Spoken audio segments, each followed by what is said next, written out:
Bienvenue cet après-midi pour cette conférence sur concilier le pastoralisme et les activités de pleine nature, avec différents intervenants que vous allez découvrir au fur et à mesure de l'après-midi des interventions. On va voyager dans les Alpes, dans les Pyrénées, en Suisse, dans l'ensemble des pays alpins européens. Et puis, pour évoquer ce sujet ô combien sensible. Mais de suite, je vais laisser la parole aux co-organisateurs de cette conférence, à savoir Richard Randan pour le CIDAM et Emmanuel Huguet, le président du réseau pastoral Auvergne-Rhône-Alpes. Messieurs. Oui, il faut monter. Au revoir. Merci.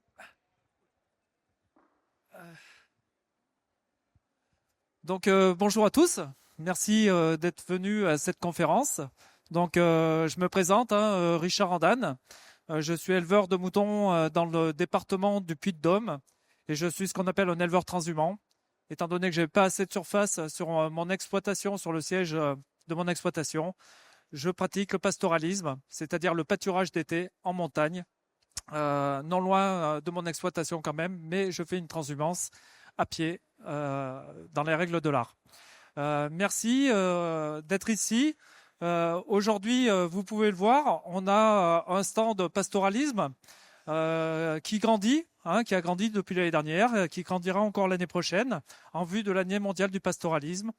Dans ce chapiteau, justement, l'ambition, c'est de faire, à travers les rencontres pasto, rencontrer toutes les entités qui s'occupent de loin ou de près du pastoralisme, qui échangent à la fois sur les communs et les spécificités, pour faire connaître le pastoralisme et pour le faire reconnaître à la fois par nos citoyens et aussi à la fois par nos responsables politiques. Voilà. Bonjour à tous. En introduction, deux points, des éléments de contexte.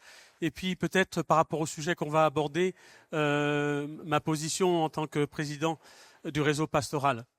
Élément de contexte, je pense qu'on fait tous le même constat quoi, sur nos alpages. Et moi j'aime le rappeler, il y a une 50aine d'années, on avait avant tout des éleveurs et que des éleveurs, peut-être quelques marcheurs.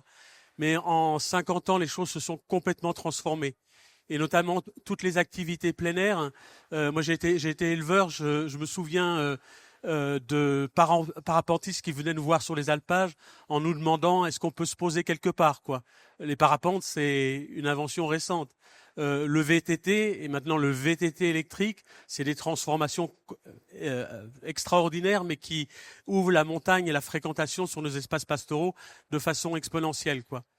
Vous l'avez peut-être tous vécu. Moi, je trouve que depuis l'épisode du Covid, en termes de fréquentation, les choses s'accélèrent aussi. Nos vacanciers, mais aussi nos ruraux, les habitants des villes proches des espaces pastoraux, aspirent à venir passer du temps sur ces espaces. Et quelque part, aujourd'hui, cette fréquentation-là peut poser des problèmes. Et c'est un peu le sujet de cet après-midi, comment faire cohabiter les usages. Et puis le deuxième message que je souhaite faire passer, et j'espère que ça transpirera autour des différentes interventions, je pense que le pastoralisme, il est sur les espaces pastoraux, cette activité depuis des millénaires. Et quelque part, c'est un patrimoine commun qu'il faut respecter et encore respecter.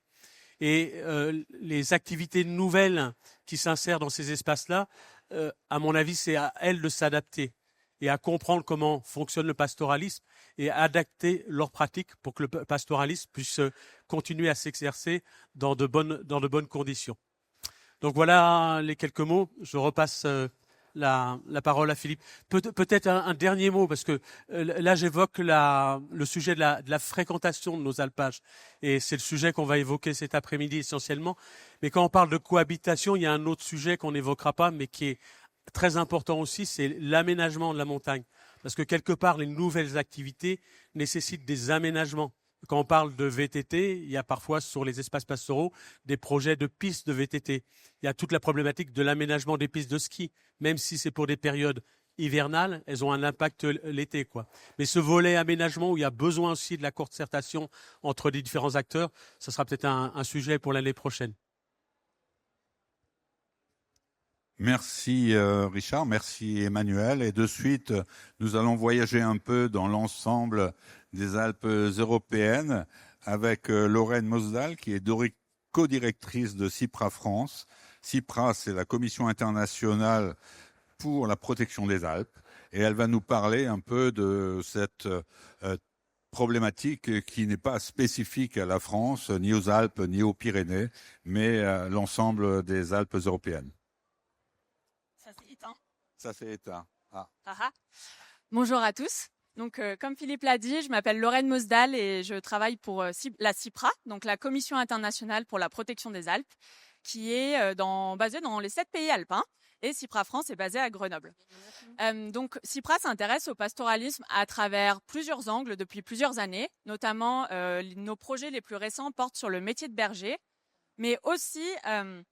Et c'est de cette publication aujourd'hui que je vais tirer les messages que je vais vous présenter. 10 concepts clés du pastoralisme vus, comment ils sont expliqués dans les différentes langues alpines, comment les différentes langues induisent des nuances dans l'interprétation de ces termes et comment le pastoralisme en fait est un concept qui varie et qui est coloré de manière différente à travers les Alpes. Voilà. Donc, je vais faire très rapidement parce qu'on m'a demandé de faire une introduction rapide pour laisser la place aux questions à la fin. Et je vais balayer les pays, d'abord germanophones, puis la Slovénie, puis l'Italie très rapidement, avant de revenir sur des points communs. Donc, pour commencer par les pays germanophones, et vraiment, cette présentation, je m'en excuse, elle est essentialiste, parce que je vais vous présenter des points généraux. Donc, bien sûr, il y a beaucoup plus de diversité et de variation que ça. Mais il faut savoir qu'en tout cas, et ça ressort notamment en Allemagne, les alpages sont des destinations touristiques en soi. Donc la cohabitation sur les alpages, elle est intrinsèque parce que on va pas forcément faire un pic ou un col, on va visiter un alpage. Et du coup, notamment, là, je vous ai donné des statistiques en Autriche et en Allemagne. Le tourisme est d'office une source de revenus complémentaire à l'activité pastorale. Et donc là, je vous ai mis en Autriche, c'est quand même le pays qui est tout le temps donné en exemple pour la polyactivité. On considère que 60% des agriculteurs de montagne passent moins de 50% de leur temps sur le pastoralisme et le reste, soit ils travaillent en ville, soit c'est du tourisme. Et en Allemagne, pareil, on considère que 30% du revenu des éleveurs de montagne provient du tourisme. Et c'est si vous avez déjà discuté avec des alpagistes ou des éleveurs en Allemagne, ils vous le diront qu'ils ne comprennent pas forcément pourquoi les gîtes ou les refuges en montagne ne sont pas tenus directement par les éleveurs. C'est quelque chose qui leur paraît naturel. Voilà, j'ai cité d'autres problématiques ici, comme les déchets abandonnés en alpage, qu'on retrouvera un peu plus loin, les clôtures laissées ouvertes et les blessures liées aux vaches. Donc, si vous suivez l'actualité, là, je vous ai mis un extrait de journal. En Allemagne, cet été, c'était vraiment, oui, les nouvelles tournaient en boucle sur ce sujet, de la même manière que nous, on peut l'avoir des fois sur les chiens de protection de troupeaux et les rencontres avec les randonneurs. Là, c'était les blessures liées aux vaches et il y a même eu un décès lié à ça. Donc, c'est vrai que ce sujet tourne en boucle.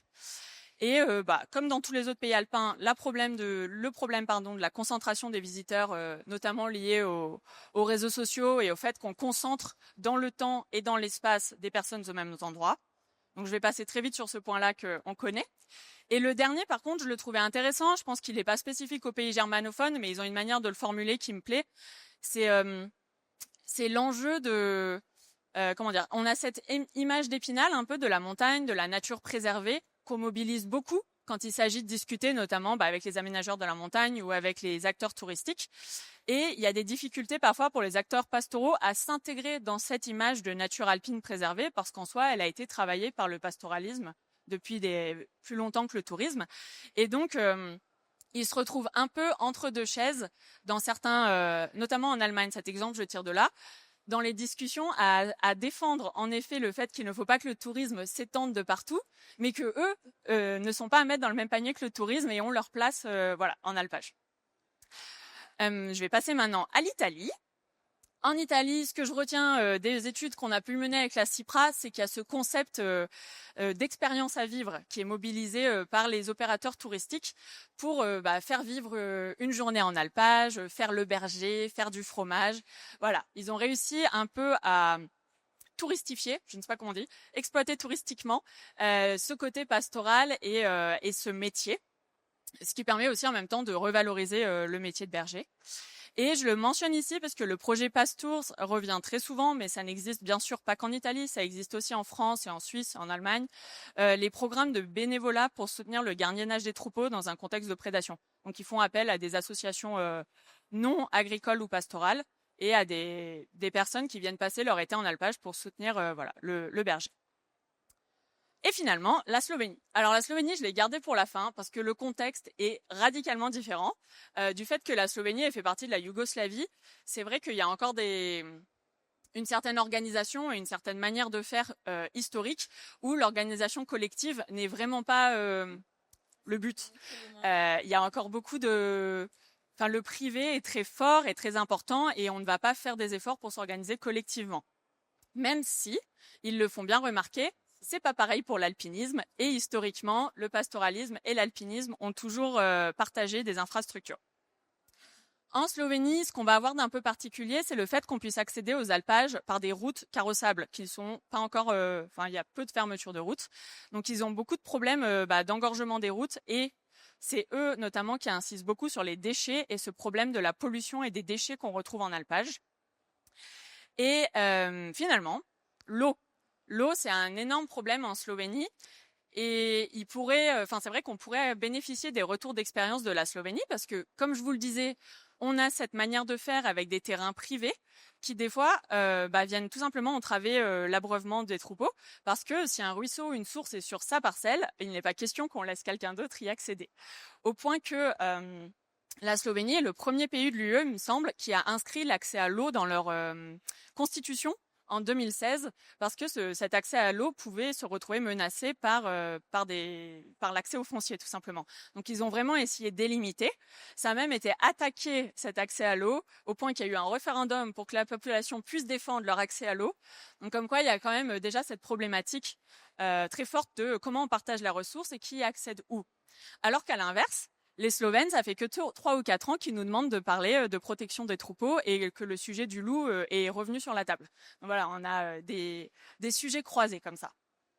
Je finis avec quelques convergences alpines.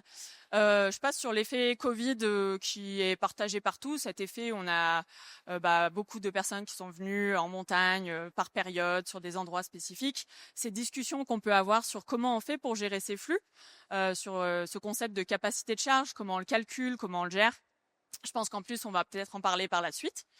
Ce que je peux vous faire remonter d'important, c'est que notamment en Italie comme en Autriche, ça a été noté dans les groupes de travail de la Euro-Alpin qu'il y avait un manque de stratégie multisectorielle où on mettait autour de la table les directions agriculture, biodiversité, culture et tourisme pour parler ensemble de la cohabitation des usages en alpage et que la culture dans les Alpes est identifiée comme un parent pauvre des stratégies touristiques et de cohabitation par rapport aux pays scandinaves, par exemple, où l'UNESCO est très mobilisée sur les alpages, où les ministères de la culture ou les directions de la culture vont très souvent faire partie de la discussion quand on parle tourisme et pastoralisme. Enfin, dans le cas scandinave, c'est un peu différent, mais voilà, pour donner le contexte. Je finis sur cette note...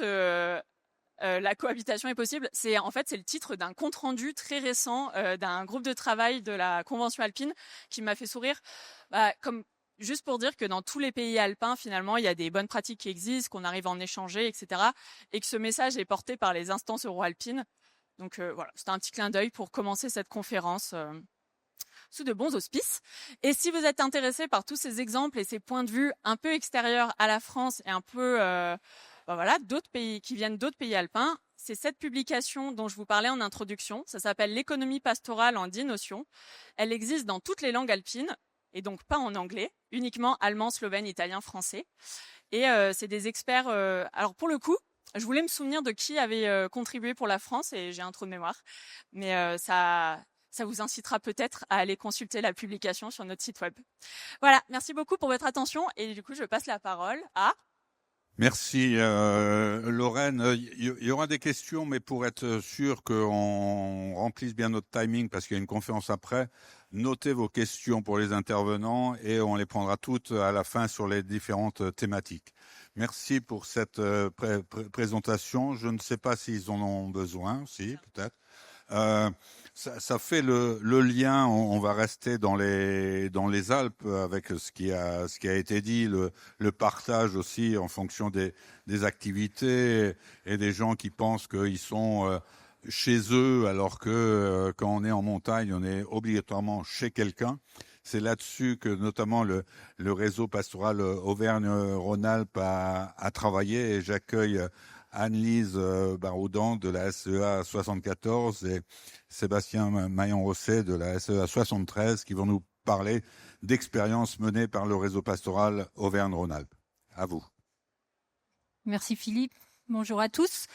Donc effectivement, on va vous parler un petit peu de nos stratégies et de nos outils de communication. Donc merci à Emmanuel et Lorraine qui ont bien posé le contexte de cette fréquentation qui augmente, se massifie, se diversifie aussi avec de nouvelles pratiques. Et puis voilà, un usage des alpages qui est aussi mis sous tension par un certain nombre d'éléments de contexte, dont la prédation qui va amener à faire évoluer les pratiques pastorales et à complexifier aussi la cohabitation.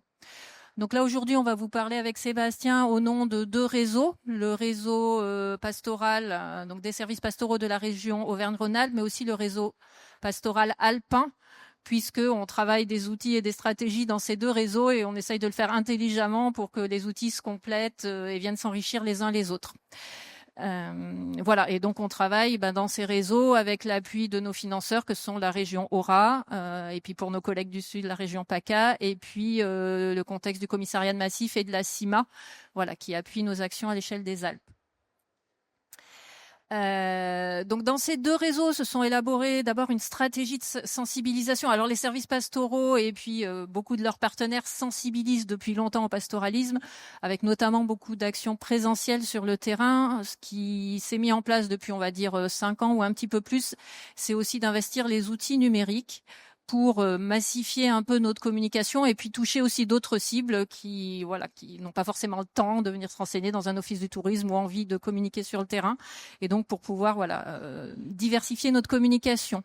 Donc les objectifs de cette stratégie, elle est clairement, elle vise le grand public tout d'abord. Le but, c'est vraiment d'expliquer le pastoralisme et puis de faire comprendre aussi sa complexité, son insertion dans un système économique local, ses aménités, et de nuancer un petit peu des choses. Et cela passe aussi par la déconstruction, souvent sur un mode humoristique, d'un certain nombre d'idées reçues sur l'espace montagnard. Les cibles aussi ont été un petit peu travaillées, parce que pour bien communiquer, il faut savoir à qui on parle et comment on parle à ces personnes. Donc il y a une cible un petit peu historique évidente de grand public et de touristes, mais aussi un public local, alors que ce soit un public urbain, parce qu'on a quand même des villes au pied de nos alpages et de nos massifs, ou de néo-ruraux, ou bien un public de natifs qui revient dans des montagnes qu'il connaît. C'est plutôt un public qui fait quelque part se sent chez lui et a des habitudes aussi. Voilà. Et avec le contexte qui change, ces habitudes qui pouvaient passer autrefois passe parfois un petit peu moins ou génère des difficultés. Et puis cible sur laquelle on segmente un petit peu plus, on va dire, c'est le public sportif avec des nouvelles pratiques, des gens qui sont dans leurs pratiques sportives et qu'il faut arriver à toucher d'une manière spécifique. Et puis notre cible, alors, qui est secondaire mais qui est tout aussi importante, c'est des prescripteurs de l'espace montagnard, que ce soit activités sportives, tourisme, etc., avec lesquels on travaille pour construire des messages communs, parce qu'ils ont aussi une pratique de la communication et de la valorisation des territoires qui est très intéressante pour nous, et puis qui ont aussi une capacité de diffusion de communication, qui est très intéressante à mettre en commun. Donc là, c'est simplement pour rappeler rapidement dans quel contexte on s'écrit. On a eu plutôt tendance, c'est pas vrai à 100%, de produire des outils à l'échelle du massif et puis d'avoir des supports et des stratégies de diffusion à l'échelle de la région. Donc on voit comment, avec cette segmentation, on a pu nourrir une politique un petit peu complète de diffusion. Donc je vais... pour illustrer, vous citer, et puis dans une espèce de gradation, on va dire, vous présenter un certain nombre d'outils. Alors, ce ne sont pas les seuls, il y en a d'autres. Voilà, mais on va dire un petit peu l'historique, c'est le journal Pasto qui est produit par le réseau pastoral Aura, une édition par an, voilà, des choses qui sont pas forcément datées parce qu'elles se renouvellent et qu'on utilise, voilà, chaque service pastoral utilise dans des actions de communication de terrain et puis qui est aussi adossé une fois par an à la diffusion de notre éditeur qui est le magazine Terre Sauvage, qu'on trouve maintenant aussi également en ligne. Donc sur une cible jeune public. On a travaillé à l'échelle du massif sur la logique déconstruire des idées reçues à par exemple des séries d'images. Voilà, bon, là, un exemple, effectivement, la cohabitation et le respect des cabanes qui sont l'outil de logement, de travail des éleveurs, avec voilà, beaucoup d'incompréhension et d'idées reçues là-dessus. Et puis voilà, ce qu'on a aussi investi depuis un certain nombre d'années, alors en réseau pastoral ou avec un certain nombre de partenaires, qui peuvent être des parcs, des collectivités, etc. C'est de travailler aussi à des petits films, type film animé. On a essayé le micro-trottoir, la web-série humoristique. Voilà, et ça c'est tout un capital d'outils qu'on va pouvoir derrière utiliser et diffuser. Alors vous avez quelques chiffres de diffusion. Ceux de notre web-série avant de mettre en place une stratégie de diffusion, voilà, simplement en ligne sur une chaîne YouTube, et puis de la série suivante avec une vraie stratégie derrière de communication et de diffusion. Donc on voit qu'on multiplie par 500 ou 1000 nos vues, donc ça vaut quand même le coup d'investir aussi ces domaines-là. Alors la stratégie de diffusion, je pense que beaucoup d'entre vous le connaissent déjà, c'est cette identité et cette plateforme qui a été mise en ligne, si je me trompe pas, d'ailleurs inaugurée à Cournon il y a 2 ans. Voilà. Pasto Quesaco. Donc Pasto Quesaco, c'est ce label derrière. L'idée n'est pas parler de nos structures, mais vraiment de parler du pastoralisme au grand public. Voilà, donc pour l'instant, c'est les services de la région Aura qui sont derrière, mais c'est quelque chose qui peut aussi s'ouvrir. Et derrière cette identité, il y a un site internet dans lequel on trouve à la fois un certain nombre de rubriques thématiques pour le grand public et puis une boîte à outils dans lesquelles peuvent venir piocher tous nos partenaires, prescripteurs, etc. pour qu'on leur facilite vraiment. On a un peu des kits prêts à communiquer, par exemple pour un office du tourisme, etc. Et on voit que depuis 1 an ou 2 ans, ce site il commence vraiment à être connu, apprécié. Et voilà, permet une vraie diffusion de nos messages sur les espaces pastoraux. Donc ce site, il s'appuie, et cette identité, elle s'appuie aussi sur des réseaux sociaux. Donc sur ces réseaux sociaux, on va avoir des publications, des stories. Donc on réutilise un peu tout ce matériel d'outils qui a été créé, on le redécoupe, etc. Voilà, donc toute une équipe qui s'est peu à peu spécialisée là-dedans pour animer ces réseaux sociaux. Et là, sur le réseau pastoral, c'est un rythme de 1 publication par semaine. En tout cas, l'ambition est de tenir un rythme d'1 publication par semaine sur toute l'année. Et on voit derrière qu'on arrive à mobiliser des communautés qui sont nos cibles, les usagers outdoor, les prescripteurs, mais qu'on a aussi une grosse partie des personnes qui nous suivent qui sont des éleveurs, bergers, donc membres de la communauté agro-pastorale.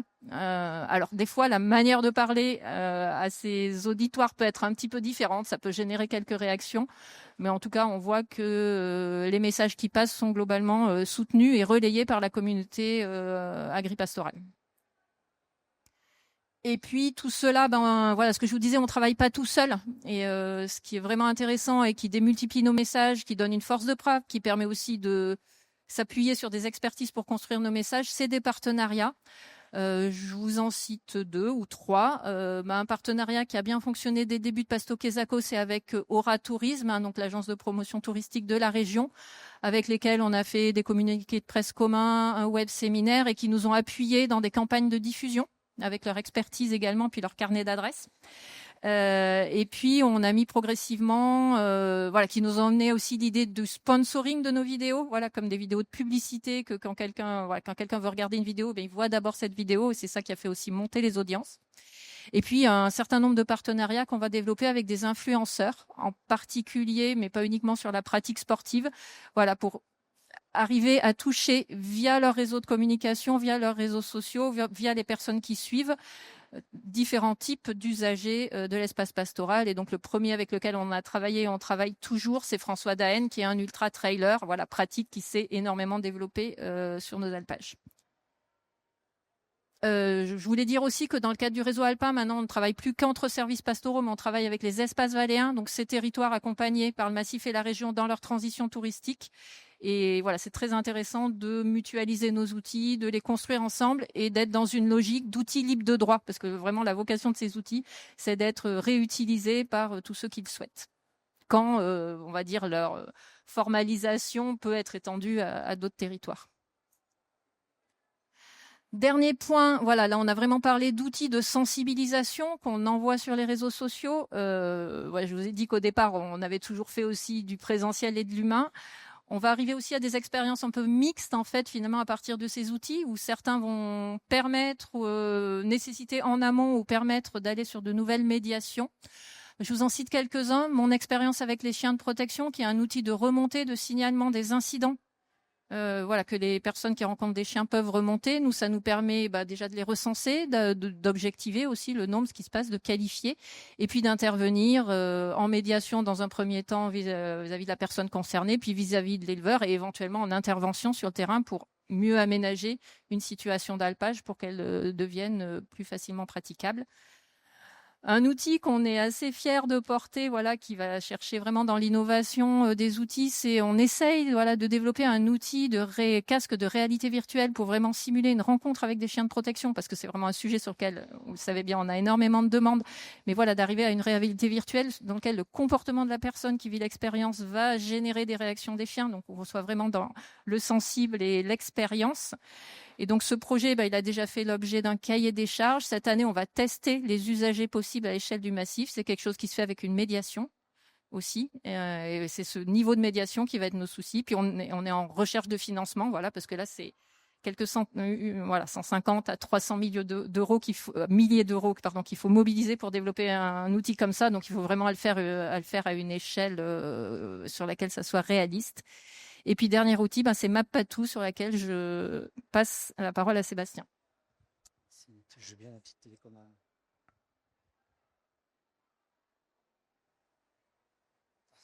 Bonjour à tous.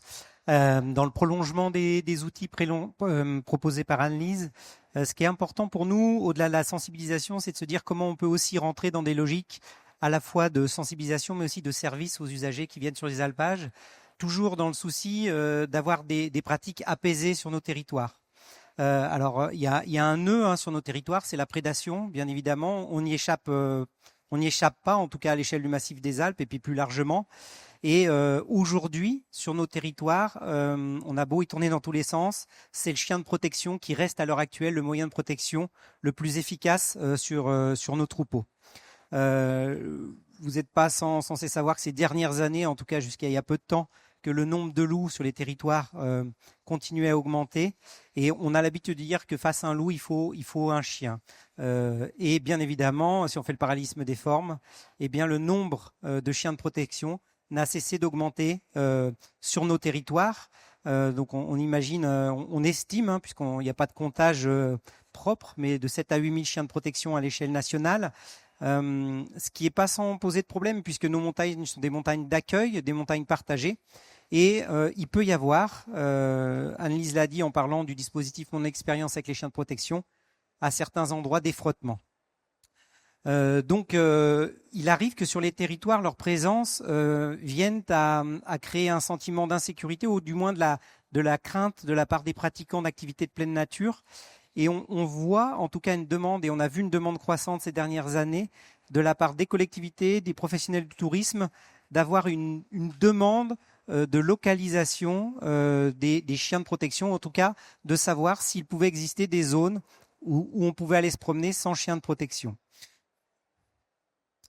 Donc à partir de ce constat, le réseau pastoral s'est penché sur cette question et a vite vu qu'il y avait des initiatives locales qui émergeaient, un petit peu tous azimuts, pas coordonnées, pas forcément structurées, avec des méthodos différentes. Donc on a tenté de s'emparer du sujet en 2021 avec une première grosse interrogation, l'interrogation juridique. C'est-à-dire qu'il nous semblait intéressant d'avoir un dispositif qui permette de renseigner les personnes quant à la présence de chiens de protection sur les territoires. Mais pour autant, on pouvait, dans le fait de fournir une donnée, parfois avoir des artefacts avec une information qui n'était pas tout à fait juste ou fausse, et avoir des incidents en face. Donc le premier élément qu'on a fait, ça a été de démêler juridiquement les risques pris à travailler et à informer les populations qui viennent se promener sur un territoire en pensant avoir la bonne information. Donc ça a été la première grosse étape. Et puis après, on a un peu brainstormé, mis dans la marmite plusieurs techniques pour se décider à développer un dispositif commun à l'échelle de la région Aura, avec l'appui d'INRAE, qui est un partenaire historique des services pastoraux, puisqu'on travaille avec eux aussi, notamment sur l'enquête pastorale, pour proposer un dispositif qui renseigne le plus grand nombre de pratiquants sur la présence de chiens de troupeau, et on garde notre petit fil rouge d'introduction qui continue à sensibiliser les pratiquants. C'est-à-dire que c'est pas simplement je consomme une info, mais derrière je consomme une info et je m'enrichis d'un message et sur les bons gestes notamment adoptés en cas de rencontre avec un chien de protection. On a fait un choix aussi assez fort dans nos discussions qui a été de dire la localisation qui sera renseignée sera celle des alpages protégés et on n'a pas souhaité équiper les chiens et localiser les chiens dans ce dispositif-là. Je vous donne un petit exemple. Chez nous, en tout cas en Savoie, il y a des associations foncières pastorales qui ont testé ça avec, vous savez, les colliers qu'on utilise pour les chiens de chasse pour localiser les chiens de protection. Et il s'avère qu'un des chiens allait un peu plus largement se promener que dans le périmètre qui lui incombait et qui était loué par l'AFP à l'éleveur. Et ça a créé des tensions jusqu'au contrat de location. Donc on a vite vu les risques qu'il pouvait y avoir à travailler avec ce genre de dispositif qui parfois peut quand même avoir tout son sens. Il ne s'agit pas de rejeter, mais en tout cas, on a vu des risques. Et ce qui nous a orienté vers un autre dispositif de renseignement plutôt des alpages avec des possédants des chiens de protection. Donc l'objectif, c'est de disposer d'une cartographie en ligne avec les alpages et pas les zones intermédiaires ni les montagnettes dans un premier temps, les alpages protégés dont les troupeaux sont protégés par des chiens de protection sur 8 départements. Et puis après la réflexion, puisqu'on n'a pas fait ça hors sol, c'est qu'il y avait une crainte d'éleveurs qui, sur certains alpages, faisaient aussi de la vente et de la fabrication, de dire « Ah ouais, mais là, avec votre carte, là, plus personne va venir acheter mon fromage sur l'alpage. » Donc l'outil indique à la fois où se trouvent les alpages protégés par des chiens de protection, mais où se trouvent également les points de vente sur les territoires. Et puis, du nord au sud, on a un gradient de surface d'alpage. Plus on monte au nord, plus la taille des alpages est petite. Donc, c'est facile de travailler à l'unité de l'alpage. Et plus on descend, plus on a des alpages de grande surface, de grande superficie. Et on se garde la possibilité de découper finalement par quartier l'information. Il faut que j'accélère. Concrètement, ça donne ce que vous avez sous les yeux. Une carte qui est disponible sur le site Pasto Quesaco, qui permet de visualiser alpage par alpage à une date donnée. Donc, vous voyez que là, c'est la date du 30 septembre. Qui permet de voir au 30 septembre où sont les alpages sur lesquels on trouve des troupeaux encore protégés par les chiens de protection, donc en violette, et puis où se trouvent les lieux de vente de fromage. Mais le deuxième élément et le deuxième constat qui était important, c'était de se dire les gens en ont marre de télécharger application sur application, et peut-être que notre petite application, entre guillemets, Pasto Quesaco, ne sera pas connue d'un assez grand nombre pour être efficace. Et donc on a travaillé sur la base d'un système de flux d'informations, c'est-à-dire que à partir du site Pasto Quesaco, on renseigne un flux qui peut être téléchargé par d'autres applications de randonnée et qui sont mises à disposition gratuitement contre messages de sensibilisation mis en œuvre sur ces sites par les applications qui travaillent avec nous. Donc on a une dizaine de partenariats en cours, donc les plus prestigieux, Hygiène Rando, Wimper, et on a des contacts avec Decathlon Outdoor pour continuer à développer et à transmettre l'information. Un petit exemple là sur l'application territoriale Annecy Mountains qui met en avant des circuits de randonnée VTT. Et quand on clique sur le circuit de randonnée VTT, il y a une indication qui montre qu'il y a des chiens de protection et qui renvoie vers le site Mappatou pour se renseigner. La mise à disposition de la donnée auprès des partenaires, elle se fait dans une convention par une convention d'1 an, signée pour l'instant, gracieusement, mais on veut en contrepartie des messages de sensibilisation qui soient mis en place sur les sites porteurs de l'info. En 2 mots à retenir, un outil pour les usagers des espaces naturels qui peut impliquer localement les collectivités, je l'ai dit rapidement, mais l'idée, si je prends l'exemple de la Savoie, c'est à peu près une info actualisée sur 250 unités pastorales tous les ans, sur la présence ou non avec les dates de présence des troupeaux. Mais l'idée, c'est qu'une Comcom avec les chargés de mission APN puisse se saisir de l'outil et l'anime elle-même et qu'il y ait une relation forte qui se crée localement entre le chargé de mission APN et les éleveurs pour actualiser au mieux les dates et les changements qu'ils peuvent avoir en cours au milieu de la saison. Et puis, enfin, je l'ai dit, hein, l'idée, c'est de ne pas faire tout seul. On a l'habitude de ne pas faire tout seul et de fonctionner en réseau. C'est d'emmener derrière nous le plus grand nombre d'applications outdoor et de randonnée et de faire ainsi circuler l'info et évoluer les comportements sur une grande échelle. Et j'en discutais tout à l'heure avec les collègues du territoire, des Pyrénées, mais c'est évidemment un outil qui peut exister bien plus largement qu'en Rhône-Alpes. Voilà. Merci Anne-Lise, merci Sébastien. Et c'est vrai que c'est une transition toute trouvée, mais on se rend compte quand même que le plus important, c'est quand même de partager de l'information et de faire connaître aussi aux utilisateurs de la montagne là où ils vont, là où ils mettent les pieds et qui connaissent aussi le métier d'éleveur. Alors, on vient de parler de la communication dans les Alpes. On va aller dans les Pyrénées avec nos deux invités suivants qui sont Hélène Devin, c'est ça, hein, Hélène Devin, qui va nous parler de la communication dans les Pyrénées et un témoignage d'éleveur aussi, Philippe Lacube, qui est éleveur transhumant bovin sur le plateau de Beille, que certains d'entre vous connaissent peut-être, en tout cas ceux qui suivent le Tour de France, et peut-être d'autres aussi. Allez, à vous. Je commence ça ? Voilà, pour ta belle photo, c'est toi. Bien, merci. Donc, oui, je suis éleveur transhumant sur le plateau de Beille. Le plateau de Beille, c'est à la frontière avec l'Andorre, au fin fond des Pyrénées, sur un site touristique donc qui s'appelle le plateau de Beille, assez connu par le Tour de France, où il y a un site de ski de fond aussi qui est très fréquenté. Alors, vous l'avez dit tout à l'heure, mais cette montagne, il y a encore 50-60 ans, il n'y avait que mon grand-père dessus, ou mon arrière-grand-père, et de temps en temps, un ou deux chasseurs qui passaient pour aller tuer un isard à cette époque-ci.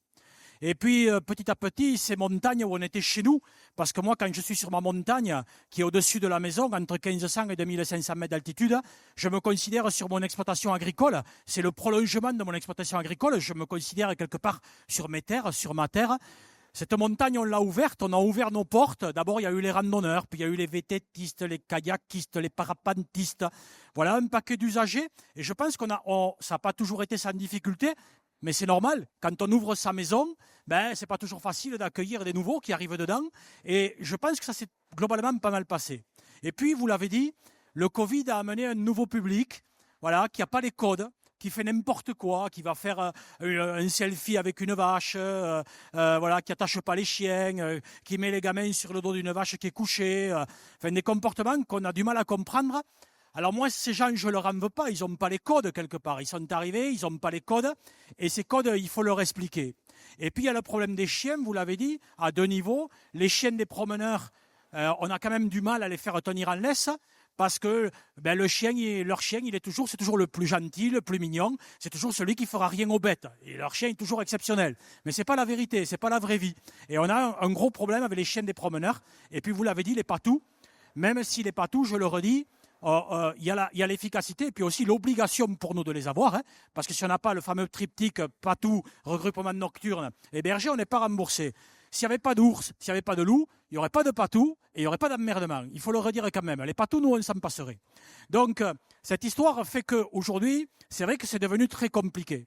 Et ce en quoi je crois, moi, c'est, vous avez parlé du numérique, c'est important le numérique, mais là où on a du boulot à faire, c'est des médiateurs, de l'humain, quelque part aussi, à l'entrée des grands sites, ceux qui sont très touristiques, où il y a beaucoup de flux. Moi, je dis toujours que la personne de l'office de tourisme, au lieu d'être dans son bureau en bas chez moi au village, elle ferait mieux d'être au départ du site touristique où il y a énormément de monde pour informer les gens, parler avec eux. Je crois beaucoup à l'humain, au fait de partager et à la médiation. J'y crois beaucoup. Je crois que là, on pourra avoir une certaine capacité à expliquer. Après, il y a peut-être aussi des mesures plus coercitives par rapport aux chiens. Voilà, s'ils ne veulent pas attacher les chiens, à un moment donné, faire comme dans les parcs nationaux, on interdit purement et simplement les chiens. Pourquoi pas? Et puis après, il y a des interventions. Vous avez parlé de trail. Moi, dans mon département, avant les courses de trail, les grandes courses, on me demande de venir intervenir pour qu'un éleveur puisse témoigner et informer les trailleurs du comportement à avoir. Voilà, et comme je suis trailleur, le message il passe peut-être un peu mieux. Et ça aussi, c'est de la pédagogie. Mais au-delà de ça, et le dernier point que je voulais dire, le multi-usage, pour moi, il pose un autre problème, qui est encore peut-être plus important. C'est que ces montagnes, quelque part, nous les utilisons, les éleveurs, à travers des droits d'usage immémoriaux où il n'y a rien d'écrit. Cette montagne, on l'a partagée, mais il ne faudrait pas que demain, on en soit mis dehors de cette montagne. Il y a un danger par rapport à ça. Donc la question de renforcer juridiquement nos usages, qui sont des usages, encore une fois, immémoriaux, où il n'y a rien d'écrit, pour moi, elle se pose pour nous garantir que demain, on pourra encore être là et que ce ne sera pas qu'un milieu ouvert aux autres usagers de la montagne et plus à nous. Et là, on a besoin de cette garantie. Voilà, merci.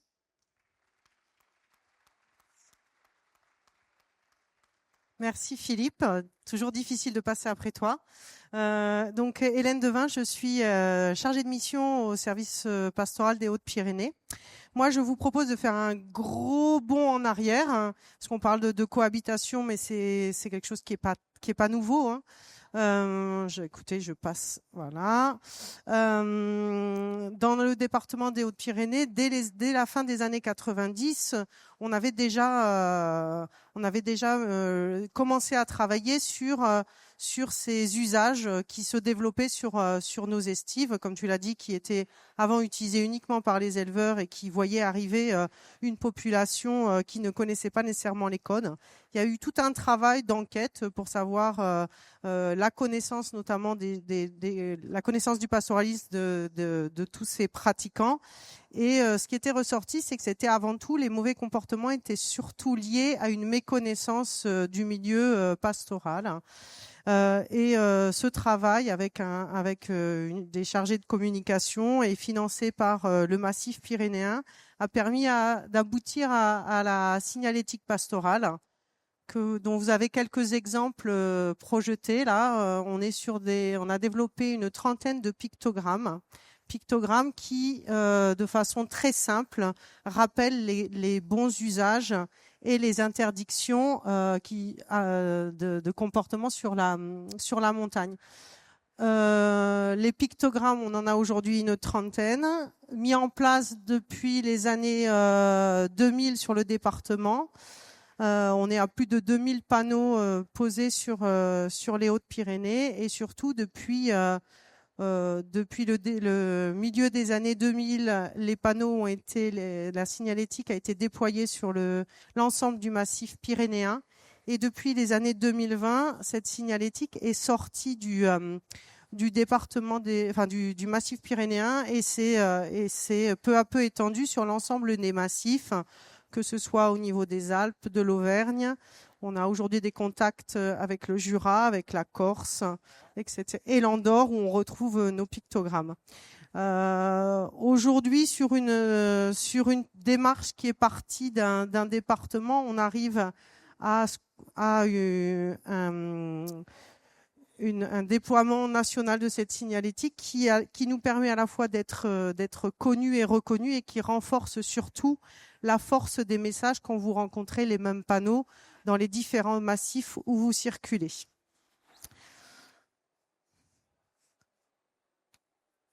En termes de communication, donc l'intérêt de ces panneaux, c'est qu'on est sur une communication in situ. On informe les gens qu'ils rentrent sur une zone pastorale et on leur donne en direct les codes à respecter. Il était pour nous important d'expliquer aussi, c'est-à-dire d'un côté on rappelle les comportements et d'un autre côté on sensibilise sur la pratique. Pour nous, c'est deux éléments qui sont liés et que l'on doit développer. Donc on a eu plusieurs initiatives, probablement développées de la même façon dans d'autres départements. Là, je vous ai mis un exemple avec en 2017, 2020, 2023, une exposition itinérante en 3 modules qui présente l'activité pastorale à l'échelle des Pyrénées. Ça, c'était le module initial. Le deuxième module concernait les cabanes pastorales avec tout un travail sur les maquettes et sur les enjeux aujourd'hui de l'hébergement des salariés. Et en 2023, on a mis en place le dernier module qui correspond dont l'objectif est de travailler sur le partage de la montagne et qui s'appelle justement « Partageons la montagne ». À côté de ça, on a mis en place depuis de très nombreuses années des animations pédagogiques à destination plutôt des écoles qu'on mobilise souvent au moment du salon agricole. Et puis, autre support, parce qu'on a cessé d'essayer de multiplier les supports. On a mis en place en 2021, on a créé un set de tables. L'intérêt de ce set de tables, c'est que l'information est aussi donnée in situ, c'est-à-dire que ces sets de tables sont là pour présenter l'activité pastorale sous forme humoristique avec des dessins. C'est le petit encart en bas à droite. Et l'intérêt, c'est que ces sets de tables étaient distribués auprès des restaurateurs qui étaient situés sur les estives ou en bordure des estives. On partait du principe que les gens, en attendant le repas, avaient largement le temps de lire et qu'on n'était pas trop intrusif là-dessus. La difficulté de tout ça, c'est que ces différentes actions en fait étaient vraiment portées par les gestionnaires d'estives ou le monde pastoral uniquement. Donc on faisait avec nos petits moyens et avec nos réseaux et sans trop de relais quelque part. Malgré toute l'énergie qu'on pouvait mettre, moi j'ai estimé qu'on était quand même sur une communication qui était assez discrète malgré tout. Et voilà. Donc on va pas revenir sur le Covid avec les années 2020-2021. Dans le département des Hautes-Pyrénées, il y a vraiment eu un point de bascule concernant la communication et la sensibilisation. En 2023, avec une association qui s'appelle l'Association des gestionnaires d'estives des Hautes-Pyrénées, qui en 2023 a interpellé le préfet des Hautes-Pyrénées, qui lui-même a réuni l'ensemble des acteurs et des professionnels de la montagne afin de créer une communication qui était cette fois-ci partagée et surtout portée par tous. Donc en 2023, ce groupe de travail, et donc pas uniquement le monde pastoral tout seul dans son coin, on a pu élaborer une campagne de sensibilisation qui s'appelle Bienvenue en Estive, que vous avez sous les yeux. Alors avec l'idée d'une communication donc multipartenariale qui se voulait et bienveillante et décalée, parce qu'avec l'humour on peut dire beaucoup de choses, et surtout qui était partagée. Donc vous voyez, il y a l'ensemble des partenaires, préfecture, association des gestionnaires, service pastoral, département des Hautes-Pyrénées, l'office départemental de tourisme et le parc national des Pyrénées. Et avec l'ensemble de ces acteurs, on a un relais qui est non négligeable et qui permet de démultiplier nos messages. Ça, c'est la réussite de cette campagne de sensibilisation. Donc je vous l'ai dit, 2020, campagne qu'on a lancée en 2023.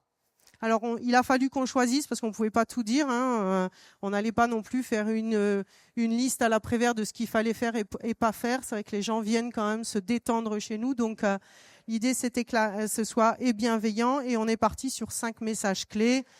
Alors, les messages principaux, c'est garder les distances, bien sûr, parce que nous aussi, on a énormément d'accidents avec les bovins. Garder les chiens en laisse, respecter les cabanes. Voilà. Fermer les barrières et ramasser les déchets. Le choix était vraiment fait de se concentrer là-dessus. Je vous ai mis le montant de la campagne, 32 000 €. Pour ceux qui font de la communication, vous savez que ça reste très modeste. Et surtout, ce qu'il faut retenir, c'est que au-delà de ces outils-là, c'est vraiment l'appropriation de ces messages par l'ensemble de partenaires qui a fait la réussite de cette campagne de sensibilisation. Nous avons eu notamment l'Office départemental de tourisme qui a réuni l'ensemble des offices de tourisme qui ont œuvré pour distribuer et sensibiliser les gens, les touristes notamment, mais pas que. Les offices de tourisme depuis viennent s'approvisionner tous les ans pour compléter leur stock.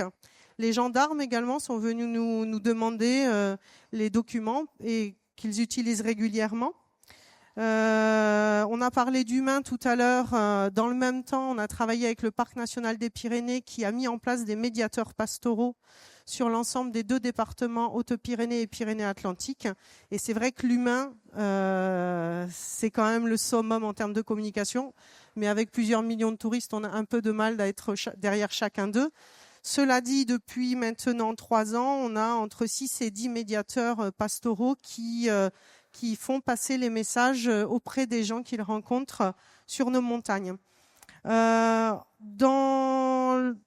Au travers de ça, on a aussi mis en place une formation à destination des accompagnateurs de moyenne montagne pour que eux-mêmes soient le relais de ces messages. Voilà, je pense que je vais m'arrêter là. Je vous l'ai dit, le succès de cette campagne, c'est bien le fait que le monde pastoral ne soit plus seul. Ce qui avait été dit par le préfet, c'est que ce problème de cohabitation d'usage en estive ne doit pas reposer que sur les pastoraux, c'est bien l'affaire de tous. Et c'est à partir du moment où on est tous ensemble et qu'on relaie le même message qu'on va être entendu. Voilà.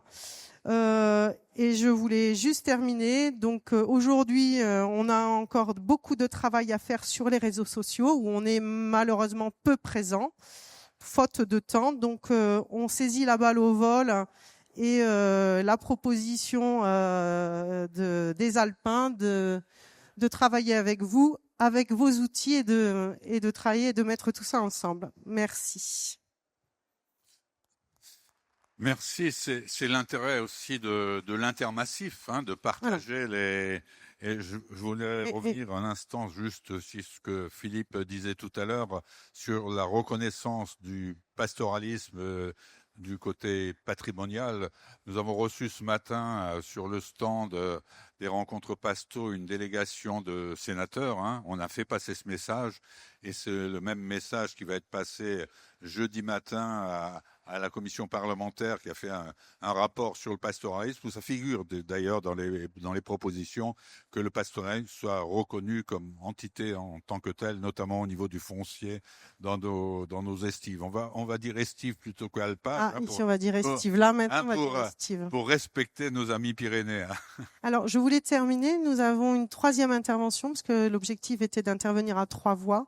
Nous avons interrogé un élu de notre département sur le rôle des collectivités dans la gestion transversale de la fréquentation des estives. Donc, si vous le permettez, on va lancer la petite vidéo. Donc, on l'excuse, il n'a pas pu se joindre à nous. Donc, on est allé l'interviewer chez lui. Et le rôle des collectivités est essentiel. Exactement. Eh bien, je vais le laisser se présenter. Bonjour, je suis Pierre Brenonguet, je suis conseiller départemental du canton de la Haute-Bigorre, dans les Hautes-Pyrénées. Je représente un territoire qui part de 300 mètres d'altitude jusqu'à presque 3000 mètres d'altitude, avec comme centre d'intérêt majeur le Pic du Midi, le col du Tourmalet, Paillol et le Chiroulette. Ce sont des zones qui sont essentiellement touristiques, autant sur un modèle hiver que sur un modèle été. Et j'ai aussi la particularité d'être éleveur de bovins sur une petite ferme familiale de montagne. Je suis basé sur la vallée de Campan à 1000 mètres d'altitude et sur un modèle ancien et transhumant, à savoir avec les bêtes qui sont enfermées 5 mois de l'année et qui sont en estive le reste de l'année avec des estives de moyenne montagne et de haute montagne. Sur ce secteur, on est sur un modèle pastoral transhumant avec de la pluriactivité, en tout cas chez nos éleveurs qui sont plus proches de la retraite. On a une activité avec essentiellement de l'ovin et quelques éleveurs de bovins, en tout cas sur le secteur Campan Haute-Bigorre. La particularité de ce secteur est d'accueillir des éleveurs extérieurs et des transhumants en bovin et en équidé. Alors, les problèmes de cohabitation qu'on peut avoir en zone de montagne relèvent déjà d'une particularité historique. Nous avions à l'époque uniquement du pastoralisme et qui était essentiellement l'activité économique et le poumon économique de nos vallées.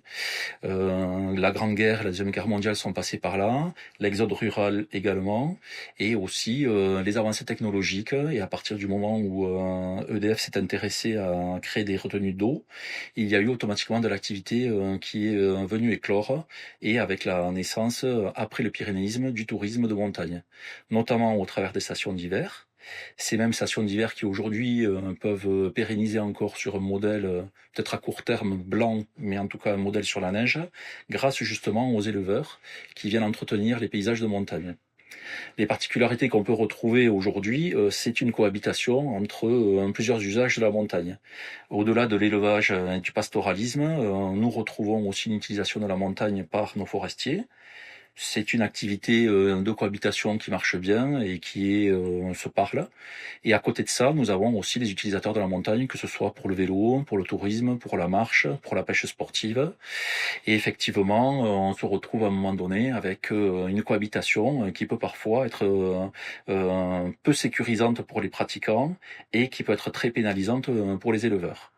Dans les comportements à risque réguliers que l'on retrouve en montagne, c'est essentiellement une méconnaissance des touristes du danger que peuvent représenter les bovins, et notamment les mères qui viennent de mettre bas et qui ont ce rôle protecteur de leurs veaux ou de leurs velles. À ce niveau-là, on retrouve régulièrement des personnes qui se font encorner ou des personnes qui se retrouvent à se mettre en situation éventuellement de danger pour se protéger. Les collectivités joue un rôle à plusieurs niveaux. Tout d'abord, le rôle de proximité, c'est celui des communes, souvent des communes propriétaires ou des groupements de communes qui interagissent soit en autonomie, soit en groupements pastoraux. Et c'est le premier levier, puisque ce sont eux qui connaissent leur territoire, qui vont gérer un petit peu l'attribution des secteurs aux éleveurs, avec une priorité qui est donnée aux éleveurs locaux, puis ensuite aux éleveurs extérieurs qui viennent.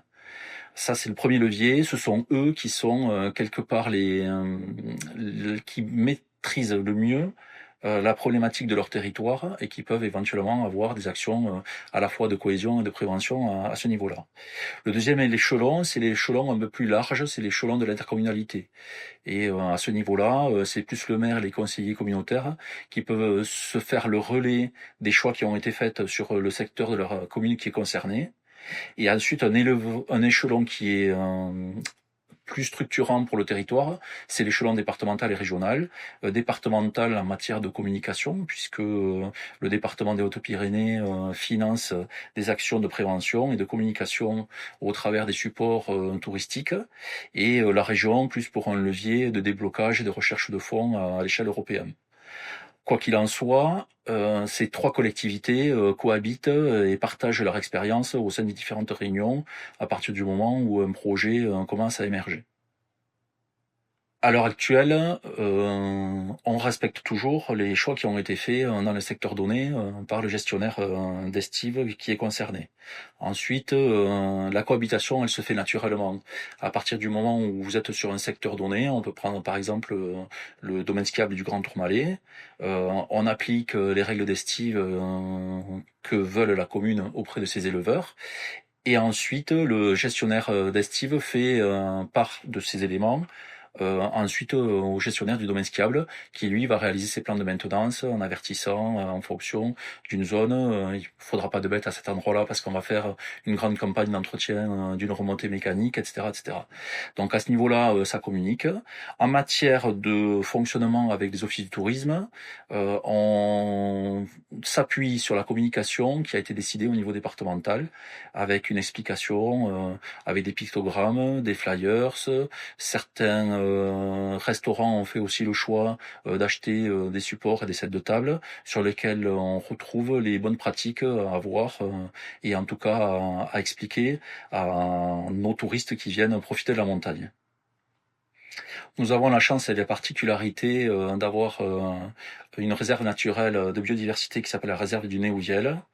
Et afin de mettre en avant les différents refuges qui se trouvent sur ce secteur, nous avons travaillé avec l'Agence des Pyrénées, le département des Hautes-Pyrénées et la communauté des communes de Hors-Louron sur la faisabilité d'un circuit qui pourrait être commercialisé pour les touristes et de manière à ce qu'ils sachent qu'ils sont sur un même périmètre. L'Agence des Pyrénées nous a aidés afin de travailler une signalétique sur laquelle nous nous sommes reposés à la fois sur les éléments de signalétique qui sont tolérés dans la zone puisque nous sommes en cœur de parc national et avec une signalétique qui a été travaillée qui soit compatible avec les usages agricoles et les usages du pastoralisme. Donc ça a été travaillé avec la communauté syndicale des barrages. Et à l'issue de ce travail-là, nous avons une signalétique qui est propre au secteur et qui est compatible ensuite avec les signalétiques qui ont été travaillées au niveau départemental en matière de prévention. Alors c'est un projet que nous avons travaillé sous forme de comité de pilotage et de comité technique. Comité de pilotage pour arrêter une décision politique, comité technique avec les différents acteurs qui sont venus apporter chacun leur expertise de manière à aboutir à une signalétique qui soit la plus conforme et la plus compatible, à la fois pour un usage que nous voulions, à savoir touristique, et avec un usage de pastoralisme qui soit respecté. Le multi-usage de la montagne prend une nouvelle tournure avec les périodes de chaleur excessive qu'on peut rencontrer. Et nous avons aujourd'hui une population plus large qui cherche à avoir des îlots de fraîcheur et pas forcément utilisatrice de la montagne habituellement. Donc, au-delà des touristes qui viennent chercher une activité touristique et qui viennent chercher le renseignement et qui sont aguerris à trouver le renseignement quelque part, nous nous retrouvons avec des habitants locaux qui ne vont pas forcément chercher ces éléments-là et qui viennent chercher la fraîcheur en bordure de cours d'eau, viennent se rafraîchir le bétail et qui posent des problèmes à la fois de sécurité pour les biens et les personnes et des sécurités pour les éleveurs puisque leurs bêtes sont dérangées régulièrement. Ça pose un problème de cohabitation. Le deuxième volet, qui est plus un volet qui est porté sur la prévention du risque prédation, puisque nous avons la présence du loup qui a été repérée il y a 3 ans, et nous avons sur le secteur ariégeois une forte population d'ours, et la gestion d'estive relève aussi de la protection aussi des troupeaux.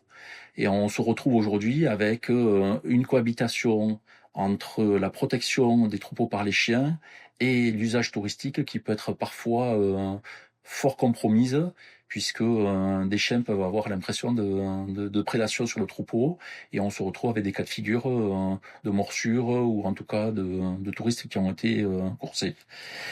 Je suis très confiant, moi, pour l'avenir. Je pense qu'il faut qu'on retravaille nos supports de communication, il faut qu'on les rende plus accessibles à tous, et qu'on se remette en question régulièrement. Pour se remettre en question régulièrement, nous les élus, le modeste élu que je suis, mon rôle c'est de faciliter ce travail-là. Et le rôle des élus de proximité, comme je le disais en propos introductif, c'est eux de travailler la réalité de leurs besoins sur le terrain et de les rendre compatibles. Nous avons besoin d'avoir des territoires de montagne qui soient vivants, qui soient préservés, qui soient dynamiques, et qui nous permettent de continuer à avoir l'apport touristique dont on a besoin, qui est nécessaire en tout cas pour le département des Hautes-Pyrénées, puisque ça équivaut à plus de 57% de la richesse qui est produite sur ce département. Si à côté de ça, on réussit à mettre en valeur les produits qui sont issus de l'élevage dans nos assiettes, je pense qu'on aura tout gagné. Mais le département des Hautes-Pyrénées est un département fer de lance en la matière, au travers de sa marque Happy Saveur. Merci pour ce témoignage. Et justement sur ce mot de la fin, la cohabitation touristique, nous allons faire un petit tour maintenant dans le Jura suisse, c'est ça, avec Christophe Longchamp qui est président de Prometer. Alors Prometer, c'est quoi ? Prometer, c'est l'association vaudoise c'est l'association vaudoise des promotions des métiers de la terre. Voilà. Et donc, sur la cohabitation touristique, je crois qu'il y a pas mal d'actions qui sont menées sur votre territoire, qui vont de la cohabitation à la valorisation des produits. Tout à fait, merci. Bonjour, je m'appelle Christophe Longchamp, je suis agriculteur sur une petite ferme familiale en polyculture élevage et président de diverses associations, c'est pour ça qu'aujourd'hui je prends la parole. Déjà, cher Philippe, je te remercie pour tes mots que tu nous as dit tout à l'heure. Je les valide et je les ressens. C'est pour ça que je voulais te remercier.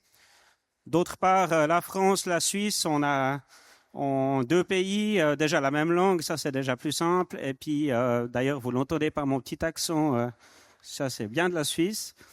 Et on a les mêmes problèmes et puis les mêmes opportunités du pastoralisme. Donc, dans ma présentation, il y a quelques points que je passerai rapidement qui ont déjà été dites.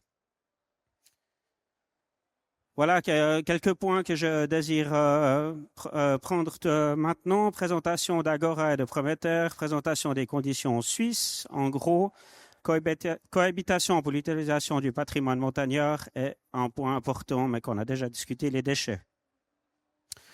Si je reviens sur Agora, Agora, c'est l'association des chambres d'agriculture de langue française. Vous savez qu'on a 4 langues nationales en Suisse. Et puis la langue française est la deuxième langue, mais si on va avoir de la force, il faut se rallier tous ensemble. Et Agora, c'est ça. Et Prométhère, comme je l'ai dit, c'est l'association des promotions de métiers de la terre. Donc c'est la chambre d'agriculture vaudoise. Le canton de Vaud est un des 26 cantons de la Suisse. Je préside ces deux associations pour quelques années. Présentation de la Chambre d'agriculture vaudoise, 3500 agriculteurs, plus de 100 000 hectares de SAU très variés qui vont de l'arboriculture aux alpages, aux grandes cultures, à la vigne et encore plein d'autres choses à l'arboriculture. Dans la Chambre d'agriculture, on apporte tous les services que l'agriculture a besoin, que ce soit du conseil sur le terrain, de la faisabilité de comptabilité, ainsi que de l'octroi de crédit, et encore vraiment tout ce que l'agriculteur a besoin, on est là pour le fournir. Notre chambre d'agriculture, c'est 200 collaborateurs répartis en 15 filiales, ce qui permet d'avoir une porte d'entrée pour les agriculteurs vaudois au sein de notre région.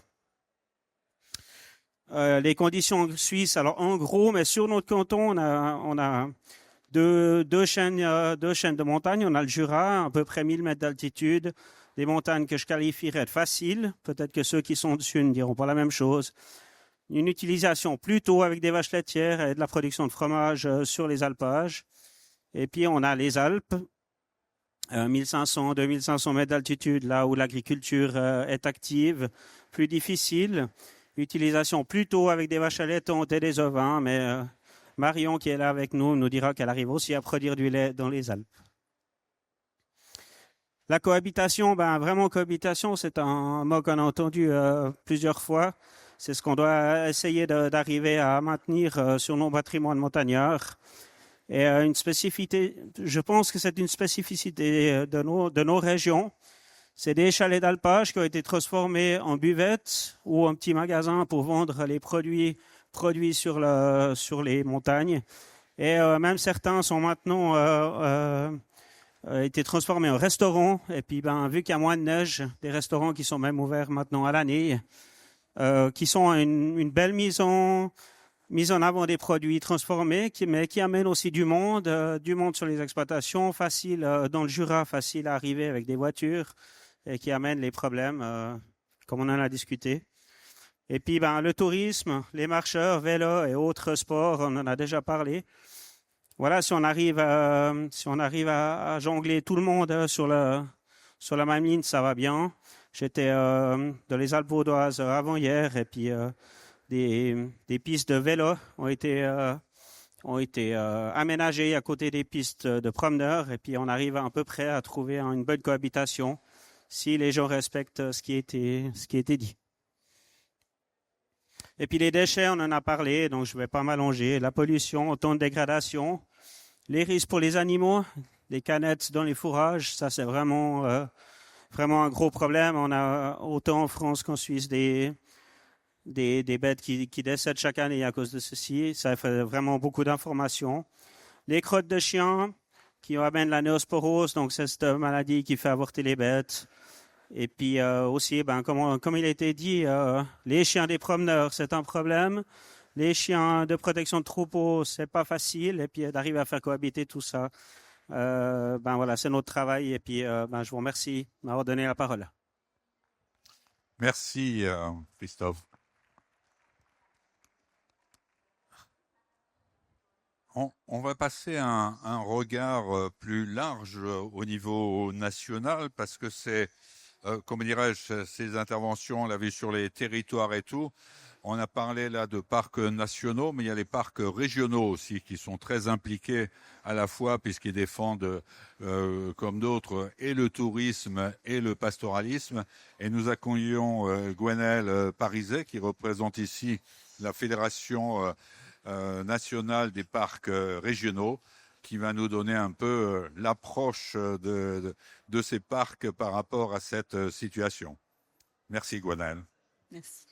Merci. Bonjour à tous. Moi, je vais revenir en effet sur une approche un petit peu plus territoriale et finalement prendre le pas de côté, comme on parlait d'Emmanuel Huguet en début de présentation, sur comment les territoires et les collectivités finalement s'approprient aussi ces enjeux de médiation et de cohabitation sur les espaces pastoraux. Alors juste pour rappel, quand je parle au nom de la Fédération des parcs, c'est 59 territoires. Ce sont des territoires variés. On a beaucoup parlé de montagne depuis tout à l'heure. Le pastoralisme, il n'est pas uniquement en montagne. On peut en trouver sur toute la diversité des parcs, aussi dans des zones de bocage, de plaines, de marais. Et c'est la particularité des parcs que d'avoir une grande diversité de paysages naturels dans lequel l'élevage est finalement une activité souvent clé de voûte qui est un peu fondatrice de ces territoires.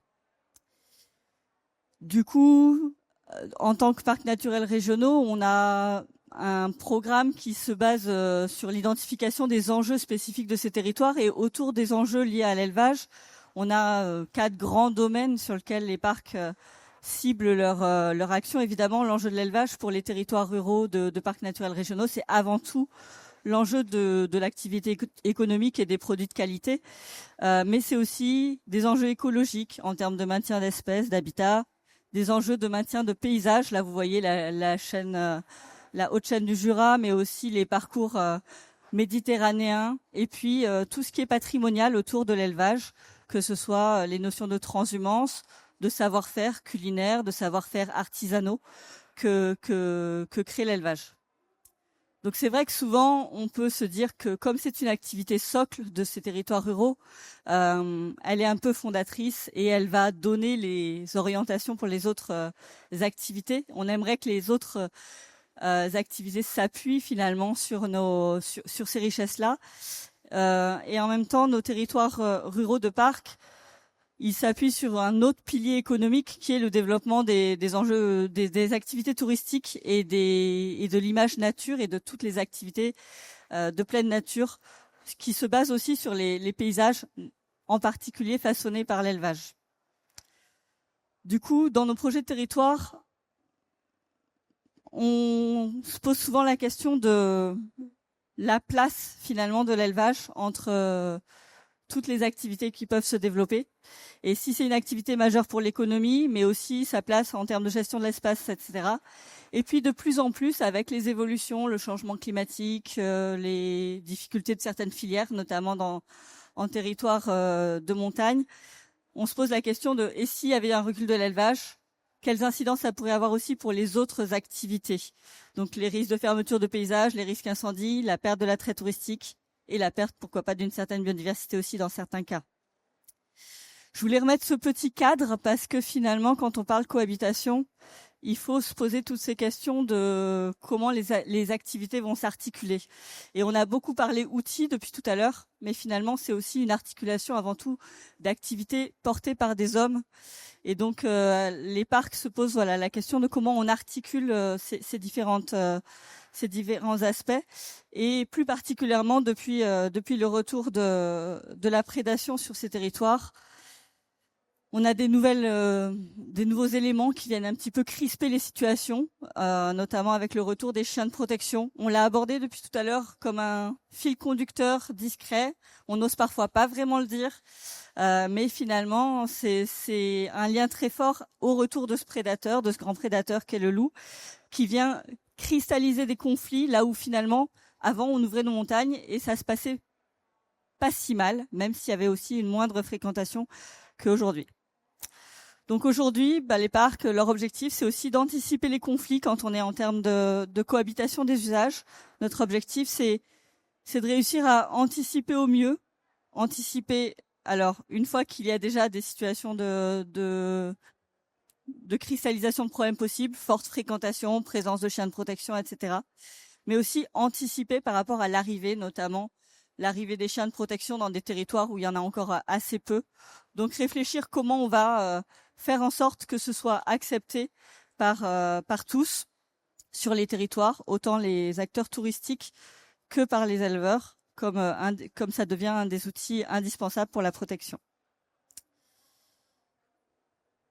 Les actions concrètes, c'est souvent une articulation de 3 grands domaines d'action. Donc on a vu une diversité d'outils depuis tout à l'heure. Et les parcs, finalement, on essaye de travailler en termes de cohabitation des usages en articulant 3 bases. Déjà, apprendre à se connaître et baser toute la capacité de chaque acteur à s'approprier les enjeux de l'autre comme une base nécessaire et indispensable. Sur la question, si je focus un petit peu sur la question de la prédation, souvent le premier sujet, c'est d'oser parler du loup et du fait que c'est le retour du loup qui implique un certain nombre de changements dans les pratiques pastorales. Et donc, dans les parcs, il y a un certain nombre d'actions qui sont faites là-dessus pour renforcer le suivi, la connaissance objective, l'objectivation des données sur le loup et les conséquences que ça va avoir sur les élevages pastoraux.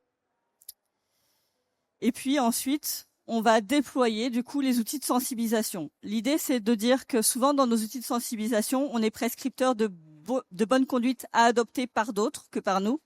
Mais finalement, ces bonnes conduites, les touristes, les habitants vont les adopter s'ils en comprennent vraiment l'utilité et le fond. Et d'où l'importance de connaître le pourquoi est-ce qu'on arrive à avoir des chiens de protection, etc. Donc on a parlé d'un certain nombre d'outils, Pasto, Quesaco, etc. Je voulais faire un focus sur 2 campagnes aussi qui sont démultipliables à l'échelle de nombreux territoires. Au niveau de la Fédération des parcs, on a une campagne qui est quand on arrive en parc. C'est les 3 vignettes que vous voyez sur le bas par exemple. Vous pouvez en retrouver des petits autocollants sur le stand des rencontres Pasto où il y a certaines de mes collègues des parcs. Où on est là aussi comme pour l'exemple pyrénéen sur le partage des bonnes pratiques. Et puis la montagne Respect qui est aussi à l'origine dans un territoire de parc sur le massif des Bauges et où on repart en effet des différents sujets. Le chien de protection est un sujet parmi d'autres en effet sur la cohabitation. Mais pour communiquer finalement, on a un certain nombre d'outils. Après, c'est comment on fait que les personnes se l'approprient vraiment. Et là-dessus, les parcs ou les communautés de communes, mais souvent les parcs vont être des interlocuteurs qui peuvent être des bons relais à l'interface entre les acteurs touristiques et les acteurs du monde de l'élevage pour diffuser les campagnes d'affichage, les messages sur les réseaux sociaux notamment. C'est un travail qu'on essaye de formaliser aujourd'hui avec les services pastoraux pour diffuser des clips vidéo, pour mettre en place des formations pour que les prescripteurs aussi touristiques, donc les hébergeurs, les acteurs, les salariés des offices de tourisme, puissent s'approprier les enjeux de l'élevage. Et puis des conférences ou des webinaires sur les différents sujets autour de ces notions d'élevage. L'objectif est vraiment à chaque fois de se dire, on a une question de bonnes pratiques, de bons comportements à adopter, mais on a aussi, avant tout, à faire que chacun comprenne pourquoi on doit adopter et partager l'espace sur ces territoires pastoraux.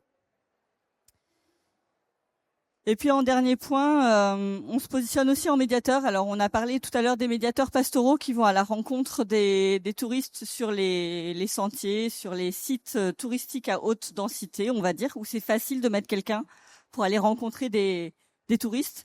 Et puis sur les territoires, on a souvent, sur les territoires de parc notamment, alors en montagne parfois on a des entrées d'estive assez facilement identifiables et puis parfois c'est un peu plus complexe. Donc il y a tout un travail d'appropriation de ces enjeux autour du pastoralisme qui doivent être faits en amont finalement avec les acteurs touristiques.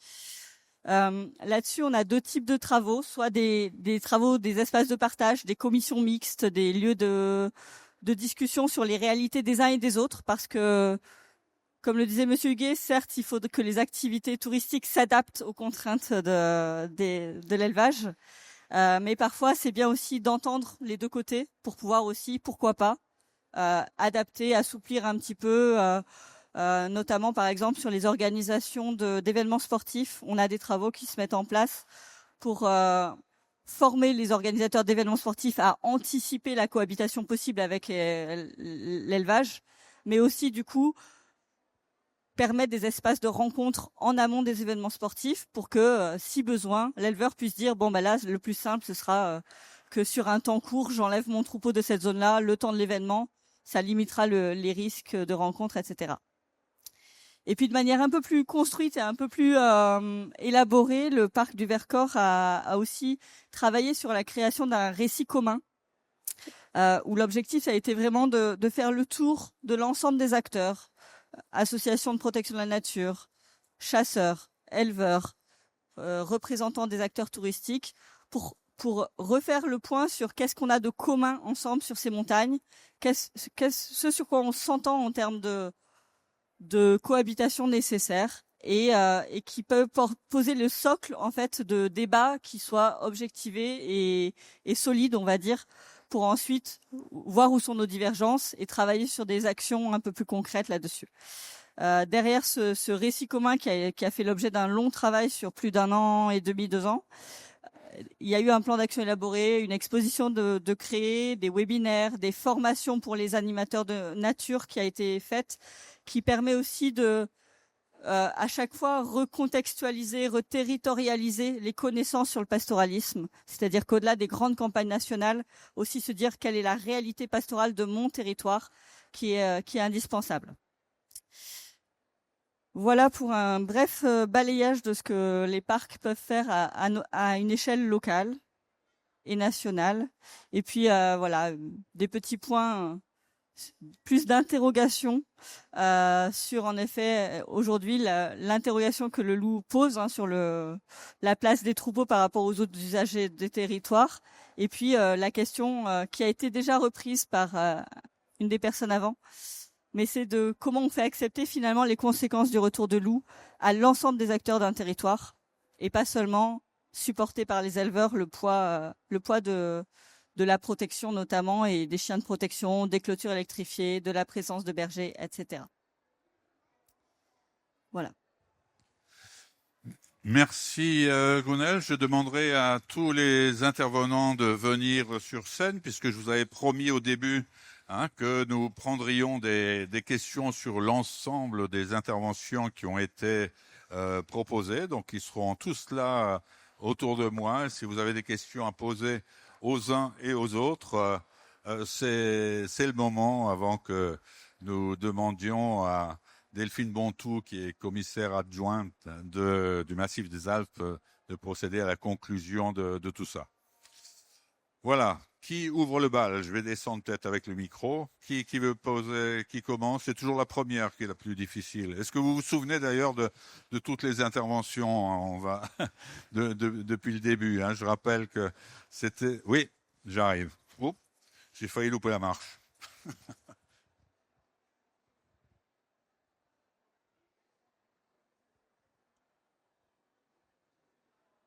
Du coup, c'est concernant la dernière conférence et le dernier point sur le fait qu'il ne faut pas que ce soit seulement les éleveurs qui soient face à la prédation du loup, mais tous les acteurs. Et du coup, qu'est-ce qui aujourd'hui est mis en place à ce propos?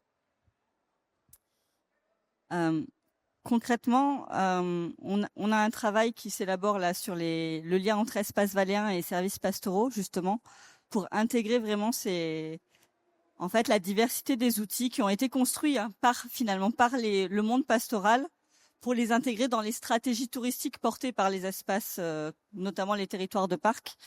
Ça se traduit concrètement par des approches de formation pour l'appropriation par les acteurs touristiques de la réalité concrète de l'élevage et de la nécessité d'adapter leurs pratiques. En fait, on travaille beaucoup sur la notion d'interconnaissance et d'appropriation des enjeux par les différents acteurs, en se disant que plus les acteurs touristiques vont comprendre la nécessité pour les éleveurs d'avoir ces outils de protection, plus on aura une capacité à intégrer notamment les discours sur les adaptations des comportements, sur leur capacité aussi à s'adapter en termes de pratiques, notamment pour toutes les activités un petit peu plus récentes de trail et autres, où souvent on a une espèce de confrontation entre l'objectif même de la pratique qui est d'aller vite et puis la réalité physique de rencontre avec un troupeau qui nécessite de ralentir. Et en fait, on voit bien que malgré toutes les campagnes de sensibilisation, stickers, cartes postales, etc., en fait, tant qu'ils n'ont pas réalisé concrètement ce que représentent en travail les outils de protection pour les éleveurs, c'est difficile de mettre en application pour eux ces contraintes-là qui sont subies et vécues comme des contraintes en fait de leur part aussi. Donc on incite vraiment sur cette approche-là, notamment aussi par des ciné-débats autour de type film Rasco et nous, etc., pour faire prendre conscience réellement de la réalité de travail en fait derrière les chiens et pas juste l'idée du vous avez un chien donc il faut vous comporter de telle manière. En fait, voilà, c'est surtout là-dessus qu'on agit aujourd'hui. Après, il y aurait encore d'autres choses à faire. Mais il faut aussi justement déjà que le monde du tourisme s'empare de la question pour pouvoir ensuite développer ses propres actions de valorisation aussi conjointe avec les éleveurs, notamment des produits touristiques, etc. En complément, je dirais simplement que c'est une demande très ancienne et des organisations professionnelles agricoles et des services pastoraux que les investissements nécessaires à cette protection, à cette connaissance, soient partagés avec notamment le monde touristique, que ce soit pas que les seules lignes agriculture qui financent tout ce qui est tout ce que vous avez pu voir ici et tout ce qui est présenté, et c'est essentiel. Pour l'instant, on n'a pas toujours eu gain de cause. En région Auvergne-Rhône-Alpes, on a eu la chance, j'allais dire, que pendant longtemps, jusqu'à ce qu'il devienne président de la région, Fabrice Pankouk, c'était à la fois le VP, le vice-président à l'agriculture et le vice-président au tourisme. Donc, on arrivait à faire passer des messages cohérents qui étaient entendus et ça nous a permis d'avoir des aides importantes. Oui, peut-être juste pour compléter tout ce qu'on a présenté là, voilà, c'est une multitude d'outils. Et pour que les éleveurs ne soient vraiment pas seuls face à ce souci de prédation et puis les conséquences que ça amène dans la cohabitation. Et voilà, même s'il y a que quelques personnes qui sont incorrectes dans une journée, c'est une accumulation telle que ça devient effectivement réellement un sujet d'exaspération. Voilà. Et nous, ce qu'on essaye de passer comme message aussi, c'est que voilà, le loup est présent. Donc ces contraintes-là, elles font comme la météo, comme le risque naturel, ça fait partie intégrante des choses qu'il faut prendre en compte quand on prépare une sortie en montagne. Ça fait partie du contexte, ça va avec le loup. Voilà. Et pour compléter très très concrètement, les communautés de communes ou les parcs peuvent participer parfois aux équipements, notamment sur la signalétique type signalétique pyrénéenne. Donc on a là des lignes parfois touristiques, on va dire, qui permettent de financer notamment des affichages de signalétique. Une question dans la salle. Oui, bonjour. C'est pas une question, c'est un petit complément. Philippe a parlé de l'accompagnement, de partager les investissements et l'accompagnement qui nous permet de supporter le loup, la présence du loup. Mais quand même, face à la prédation, l'éleveur, quand il a des animaux au tapis, des vaches ou des moutons, alors je vais pas dire qu'il est seul parce qu'on est accompagné, mais le traumatisme il est là. On a beau être en parc ou pas en parc, ou voilà, quand on se fait cartonner, et ben on le vit très mal, et c'est vraiment une atteinte à l'intégrité de notre troupeau et à l'intégrité de notre métier. Alors c'est bien tous les accompagnements. Bon, je prône pour le dialogue et l'accompagnement, mais il faut quand même avoir la première conscience de ça. C'est les impacts directs de la prédation. C'est sur les éleveurs et des bergers. Et donc, voilà, ça c'est la première. Et après, effectivement, il y a tout ce qui gravite autour, les utilisateurs autres que nous sur la montagne, ou les utilisateurs ou les pratiquants de sport, etc., où il y a les effets par rapport au patou, par rapport mais le premier problème, c'est vraiment la prédation, quoi. Merci. Des questions, d'autres questions? Bonjour. Alors, je ne sais pas à quel intervenant ma question peut être répondue. Quand on parle de cohabitation, donc maintenant de plus en plus dans les zones de montagne, on sait que dans le territoire où c'est que vous êtes aujourd'hui, donc le massif du Sancy, Cantal, on a énormément de zones privées, de propriétaires privés, beaucoup de chemins privés, et il y a beaucoup de sentiers de randonnée qui sont développés à des kilomètres infinis, et on rencontre maintenant qu'il y a des accidents entre les bovins et ces randonneurs. On est sur du privé, chemin balisé par différents types d'organisations. Qui est le responsable et comment et quelle assurance marche? Je ne sais pas si quelqu'un a envie de répondre sur la scène. Philippe? En termes de responsabilité, je ne sais pas. Ce que je peux dire, c'est que nous, dans les Pyrénées aujourd'hui, et je suis concerné sur mon estive, c'est que les accidents se renouvelant avec nos vaches, par rapport, on l'a dit, au public, qui se fait encorner, les voitures sur les parkings, etc. Les assureurs commencent à se faire tirer l'oreille pour nous assurer. C'est-à-dire que les dégâts deviennent trop nombreux et les assureurs, ils sont là pour gagner des sous avant de nous couvrir. Donc forcément, aujourd'hui, on commence à avoir des remarques de nos assureurs qui se font tirer l'oreille pour ça. Après, la problématique de responsabilité sur des chemins tracés, sur son patrimoine personnel, là, j'avoue que la réponse, personnellement, je ne l'ai pas. Moi, ce que je peux rajouter, c'est que toujours dans les Pyrénées, on a quelques cas de conflits entre des touristes et des animaux qui sont passés devant les tribunaux, parce qu'on en arrive à des situations qui vont jusque-là. C'est toujours très complexe. Il n'y a pas de réponse toute faite. Tout est toujours étudié en fonction du caractère, des circonstances. Il y a un fait au départ qui dit que l'éleveur reste responsable de ses animaux. Ça, c'est le constat de base. Et après, les assurances se battent pour savoir s'il n'y a pas un défaut du propriétaire d'information, d'où l'intérêt d'avoir une signalétique qui vous prévient que vous êtes dans une zone pastorale, que vous pouvez rencontrer des animaux en estive. Et on a un cas d'une commune qui s'est retrouvée au tribunal, et c'est la présence de la signalétique et des panneaux d'information qui lui a levé toute sa responsabilité. Mais c'est vrai que dans chaque cas est différent, et c'est vraiment un combat et d'assurance et d'avocat pour essayer de trouver la responsabilité. Parce que qui dit responsabilité dit préjudice financier, et c'est bien ça le nerf de la guerre. Voilà. Tu as tout à fait raison. Au-delà de l'information que l'on doit au grand public, on en a assez parlé, on ne l'avait pas dit, mais c'est également une exigence des assureurs pour derrière assurer qu'on est prévenu. C'est important. Peut-être de dire que c'est aussi un des nœuds des enjeux pour que la montagne reste ouverte et que justement ces propriétaires privés n'aient pas la tentation à un moment de fermer ces chemins. Voilà, c'est quelque part ces enjeux de cohabitation, on le voit parfois, voilà, c'est des choses qui commencent à arriver. Donc voilà, c'est arriver à effectivement gérer et pacifier cette cohabitation, c'est aussi un enjeu d'ouverture de la montagne pour tous les pratiquants. Ouais, une autre question là-bas.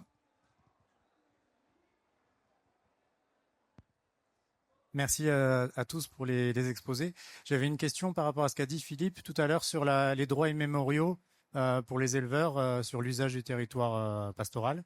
Est-ce qu'il y a un chantier qui est ouvert pour réfléchir là-dessus? Oui, alors justement, dans les Pyrénées, on a décidé d'ouvrir un chantier là-dessus. Voilà, ça fait partie des ambitions là qu'on a mis au niveau de la chaîne pyrénéenne du réseau qui s'appelle l'association l'ACAP, l'association des chambres d'agriculture des Pyrénées, qui fédère tous les acteurs du pastoralisme sur le massif. C'est un sujet qu'on a mis sur la table avec l'ambition de le travailler parce qu'on sent bien qu'il y a une fragilité aujourd'hui par rapport à ça. Je le disais tout à l'heure, on est sur des droits oraux. des droits immémoriaux, certes, qui se sont transmis dans le temps, mais on sent bien, nous éleveurs, que quelque part la montagne elle nous échappe un petit peu et que aujourd'hui, je vais vous donner un exemple. Il y a 2 ou 3 ans, il y avait le Conseil national de la montagne qui était chez nous dans les Pyrénées, en vallée de Luchon. Mais le conseiller départemental du canton de Luchon, la reine des Pyrénées, au milieu des Pyrénées, il est intervenu pendant une demi-heure sur la vallée de Luchon et pendant une demi-heure sur le tourisme, etc. Il n'a pas eu un mot pour l'élevage et le pastoralisme. Pas un. Je l'ai rappelé quand même à la fin. Mais c'est pour vous dire que on peut se sentir les oubliés de l'histoire et d'oublier quelque part en devenir les exclus de l'histoire. Et donc forcément, ce sujet-là, il est à investiguer, il est à travailler pour traduire ces droits immémoriaux quelque part dans le droit réel et transformer ça en une loi ou quelque chose qui nous permette d'avoir des garanties. D'autres questions? Vous-même, pardon, vous avez complété, je vous signale que vous-même, vous pouvez aussi vous interpeller les uns les autres si vous aviez des questions sur l'intervention d'un de vos partenaires sur scène. Alors je rebondis juste, je complète. Il y a aussi tout un travail autour de la reconnaissance du domaine pastoral qui aujourd'hui n'a pas de reconnaissance légale. Et derrière la reconnaissance du domaine pastoral, c'est aussi lui rappeler que c'est un lieu où il y a historiquement une pratique de cette activité pastorale, qu'elle est légitime, qu'elle est prioritaire.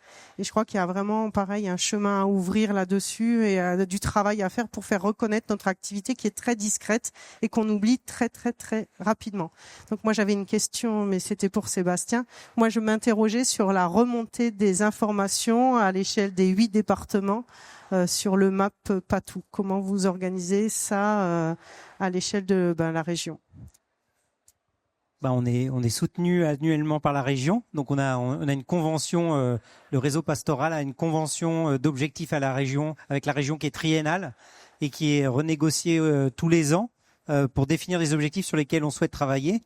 Et la communication et le développement MAPATOU fait partie du contenu de cette convention. Et on a des jours pour renseigner la base de données et l'information. Étant entendu que la région est là pour nous aider à faire émerger ces dispositifs au départ expérimentaux pour qu'ils s'affûtent, qu'ils se stabilisent, mais le curseur d'après, c'est d'aller trouver un rythme avec un modèle économique pour que le système fonctionne. D'autres questions? Peut-être que redire quand même que tous ces outils, en fait, il faut un réseau pour avoir la force de frappe de les monter, en fait. De les monter et en général c'est des programmes communs du réseau et il y a sur chaque action un service qui va travailler en chef de file et les autres qui contribuent. Voilà, mais en tout cas à la fois nos financeurs et puis la mutualisation du travail permet d'arriver à des outils aussi aboutis. Sinon un service pastoral tout seul ne pourrait pas. Bonjour, moi j'ai pris le train en cours, je ne sais pas si vous en avez parlé, mais moi pour ma part je suis dans le bassin anaïsien en Haute-Savoie et la principale chose que je remarque en croisant les promeneurs, tout ça, parce que je suis agriculteur, éleveur, c'est c'est l'invisibilisation finalement du pastoralisme. On se rend compte en discutant avec les gens que il y a une grande méconnaissance du paysage. Pourquoi le paysage est comme ça? Qui est présent? Qui est acteur du paysage? Et c'est souvent en lien avec des problèmes de cohabitation. On en a parlé justement avec les PNR, les campagnes de sensibilisation, par exemple avec les chiens. Nous, c'est un vrai problème. Et je voulais revenir là-dessus, où justement, c'est peut-être accentuer plus les campagnes de communication au grand public sur ces problèmes de cohabitation. C'est pas forcément un problème, c'est toujours un plaisir de partager notre quotidien, d'expliquer nos pratiques, mais il faut aussi que ça vienne aussi de l'autre côté, parce que on a l'impression des fois de parler à des convaincus. On ne peut pas exposer notre point de vue sans être tout de suite jugé, sans tout de suite être catégorisé, souvent mal catégorisé. Alors effectivement, c'était l'objet de toute la conférence, mais on en a parlé en début de conférence, de ces outils de sensibilisation grand public. Il y a vraiment tous les volets, le présentiel, le pédagogique, les réseaux sociaux, les influenceurs, etc. Donc c'est un peu tout l'objet de la présentation des actions qui ont été présentées aujourd'hui. Après, c'est quelque part un travail sans fin à recommencer, à multiplier. On espère quand même commencer à en voir des effets, mais effectivement, c'est quelque chose à renouveler de manière permanente. Et puis on espère que petit à petit ça évoluera. Et puis c'est aussi pour vous, je pense, éleveurs sur le terrain, effectivement, c'est une autre facette du métier qui peut prendre beaucoup de temps quand on le fait bien, quand on veut le faire. Et effectivement, passer des messages, c'est des choses aussi sur lesquelles on commence à intervenir en formation auprès des futurs bergers, etc. Il y a l'appui de médiateurs, mais quand il y a un peu de temps qu'on peut dégager pour ça, effectivement, on sait que c'est à la fois lourd pour vous, mais positif aussi quand il peut y avoir ce dialogue. Je pense qu'il faut aussi avoir en tête que quand on vous parle de Pasto Quezzaco, ça semble assez simple, mais au final, il faut avoir l'énergie, le temps de se mettre autour de la table, de développer des messages communs. Et cette réalité-là, on la rencontre pas sur tous les territoires et sur toutes les communes, quoi. Et c'est là la difficulté. Aujourd'hui, notre rôle, c'est d'emmener tout le monde sur des messages communs, de faire cause commune, que la personne, elle aille se promener à Manigot, à Albertville, finalement, qu'elle reçoive la même information et que derrière, on ait les mêmes comportements. Et l'enjeu, il est quand même là. Donc nous, on a aussi un travail à faire avec les chambres d'agriculture parce que notre champ d'intervention, c'est plutôt les alpages et les montagnettes. Mais on sait très bien qu'en bas, il y a aussi des enjeux avec les chiens de protection, avec les comportements, etc. Et on est en train de reboucler ou de boucler aussi avec la chambre d'agriculture pour entrer en cohérence et en résonance. Je pense qu'il est aussi important là-dessus, c'est pas d'être uniquement sur des messages de prévention, de sensibilisation, de dire attention. Mais c'est bien ce que vous dites, comment l'agriculture fait le paysage, etc. Et donc, c'est aussi toute la valorisation et qu'on peut faire avec des partenaires dans le domaine des activités, du tourisme, etc., qui a toute son importance aussi, quoi. Oui, et si je peux ajouter un mot sur la communication et la sensibilisation qui ont forcément des limites au bout d'un moment aussi. Et ça rejoint la première question qu'on a eue au tout début du temps de questions là sur qu'est-ce qu'on peut faire concrètement. Et un de mes points de conclusion, c'était le rôle de la culture aussi, et à un moment donné, d'aller chercher du grand public à travers d'autres supports et d'autres formats, et qu'on lâche le sujet quelque part en tant que professionnel, on va dire, et qu'il puisse y avoir plus de BD, de romans graphiques, de films, de livres pour enfants, enfin, je ne sais pas, de plein de médias différents qui puissent aussi visibiliser le pastoralisme. Et voilà, on sait que l'UNESCO parfois labellise aussi notamment la transhumance, je crois, et là, ils travaillent sur le patrimoine alimentaire. C'est aussi des moyens d'arriver à visibiliser plus certains aspects du pastoralisme. À propos de la visibilisation des bergers et de leur travail, et surtout l'importance du point de vue environnemental, tout ce que vous venez de dire. Et en mars 2022, les Nations Unies ont déclaré le 2026 l'année internationale des bergers et des parcours. Alors, dans ce cadre qu'on va développer pendant ces jours-ci, disons, un des grands buts est évidemment la visibilisation du rôle des bergers, des troupeaux dans tout, dans la prévention des incendies et beaucoup d'autres choses que je ne vais pas, que vous tous connaissez. Et donc là, c'est un travail qu'on veut faire à niveau mondial dans tous les pays, et on invite toutes les organisations d'en parler, d'utiliser tous les forums comme celui-ci, comme des choses même plus petites dans vos régions, dans vos villes, pour la valorisation du berger. Parce que si on perd maintenant toute la connaissance de milliers d'années qu'on a maintenant, que nos anciens ont, s'ils n'ont pas le relèvement générationnel maintenant, on perd des centaines d'années de grandes connaissances dans tous les domaines que vous avez touchés. Et bon, voilà, c'était... Et vous pouvez le voir dans la page internationale de IRRP, International Year of Range and Pastoralism. Merci, c'était Francesca Passetti. Je redonne un petit peu les actions à l'échelle de l'Europe pour l'année internationale du pastoralisme. Et je précise que si on est là aujourd'hui aussi, et depuis 2 ans, c'est à la demande des organisateurs du sommet de l'élevage pour faire la montée en puissance du pastoralisme dans le cadre du sommet de l'élevage. Là, cette année, on est au niveau européen. L'année dernière, c'était au niveau national. Et l'année prochaine, ce sera au niveau international. Et on compte sur votre participation et sur votre aide pour bien organiser cette réunion l'année prochaine. Parce que c'est vrai, le pastoralisme est quelque chose d'essentiel. Et il faut qu'on se serve de cette année internationale pour faire passer les messages tels que celui que vous venez de faire passer. Qui veut? D'autres interventions? Oui. Attends.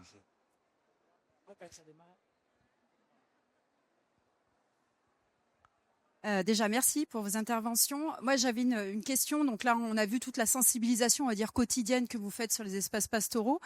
Mais quand il y a des grands événements qui sont organisés, type l'UTMB ou voilà, j'en passe d'autres, est-ce que finalement, le travail, il est plus facile parce que vous pouvez anticiper les choses?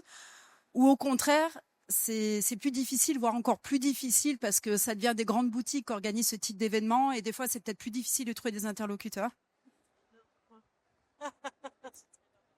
Oui, on a vu qu'il y avait quand même de gros problèmes entre ces grands événements et le milieu de la montagne, le milieu de l'élevage, par manque de liens. Là aussi, souvent, on est les oubliés.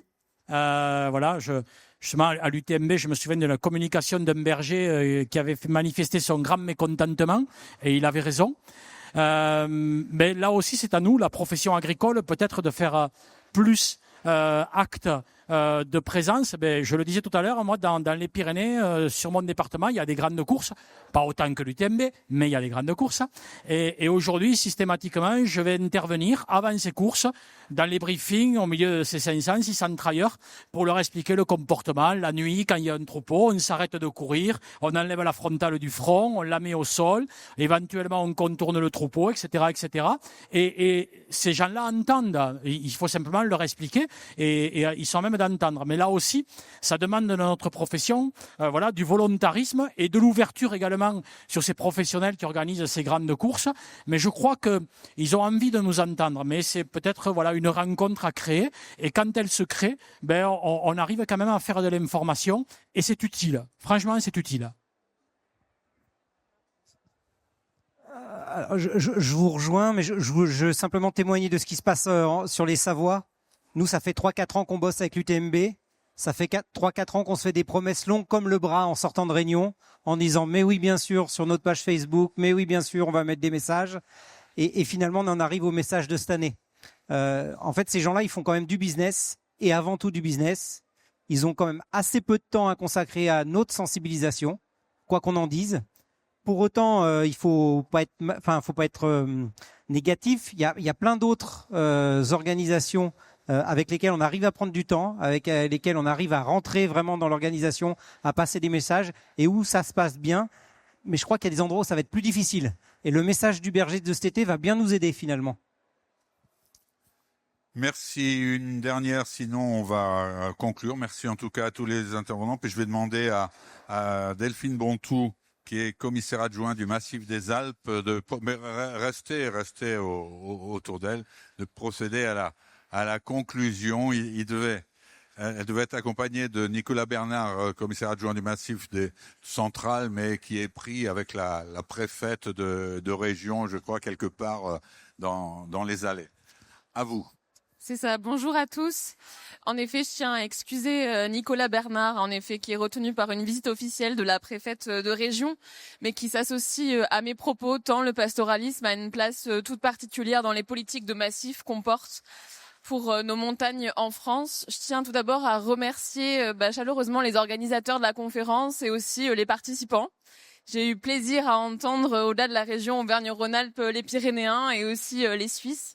Donc merci à vous pour ces propos qui illustrent parfaitement les enjeux de cohabitation auxquels on fait face pour des montagnes partagées, mais aussi des territoires ruraux partagés, on l'a dit.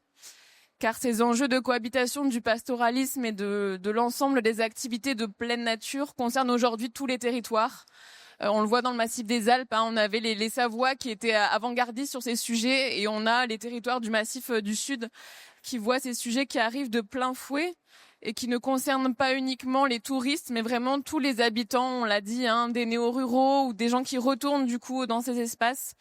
Et il y a besoin donc de compréhension et de dialogue dans un contexte, on l'a dit, où les activités de pleine nature sont croissantes, se développent, et on a aussi le tourisme 4 saisons qui prend toute sa place dans nos montagnes actuellement.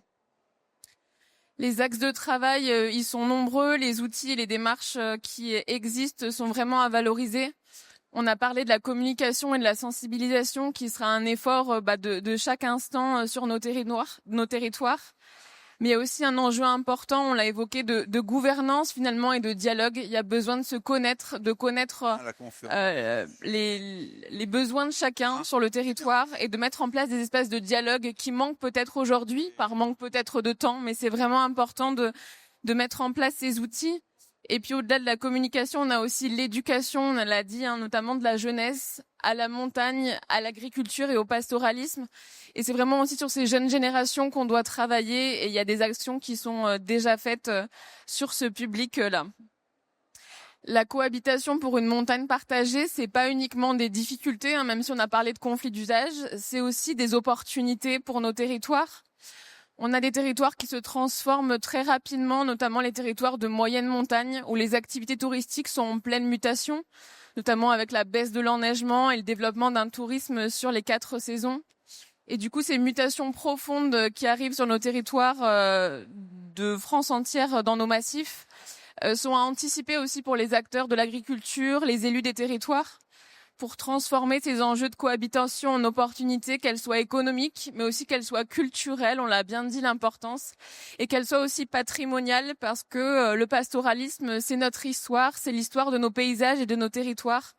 Et c'est important aussi de valoriser ces activités-là dans ces dimensions culturelles et patrimoniales, en plus bien évidemment de l'activité économique et de l'importance qu'elle reflète.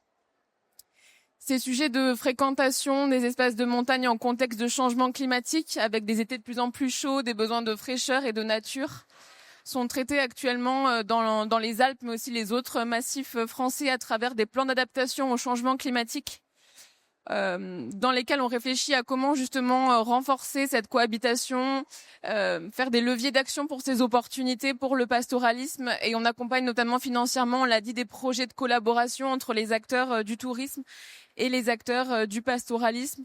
Et on réfléchit également à la mise en place de commissions territoriales de conciliation des usages en amont d'un projet d'aménagement, comment on prend en compte l'ensemble des dimensions du territoire, qu'elles soient agricoles, environnementales ou forestières également, parce qu'on a aussi des enjeux de conflit d'usage avec d'autres activités économiques traditionnelles de nos massifs.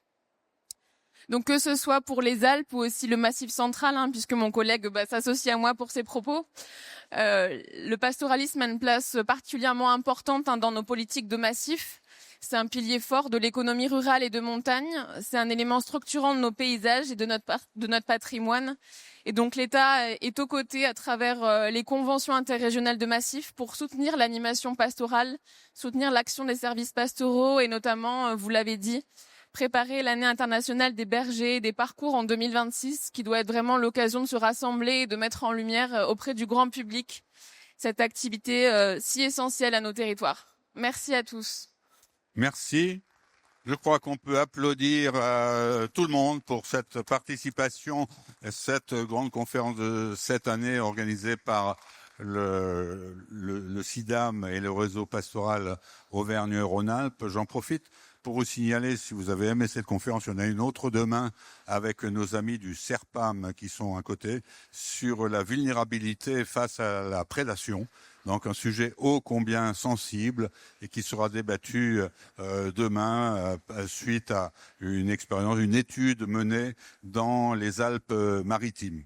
Je vous en dis pas plus, je vous laisse l'eau à la bouche et si je vous invite aussi tout à l'heure à l'inauguration du stand des rencontres pasto qui est juste derrière. On inaugure notre stand à 16h30 et rendez-vous également jeudi matin, pour ceux qui le souhaitent, on a abordé le problème de la place du pastoralisme au niveau législatif. Eh ben, ça va être une partie des interventions que nous allons mener face à la mission parlementaire consacrée au pastoralisme, puisque nous recevrons le président et les 2 rapporteurs qui viennent présenter leurs travaux, et il y aura un échange avec nous sur ces actions, sur les préconisations qui sont proposées. Il y en a des intéressantes, mais comme souvent, ça manque de chiffres. Voilà. Voilà. Mais c'est une autre question. Merci à tous d'avoir tenu les 2 heures. Ça veut dire que vous étiez tous passionnantes et passionnés. Et merci, bon après-midi et bon sommet de l'élevage à toutes et à tous.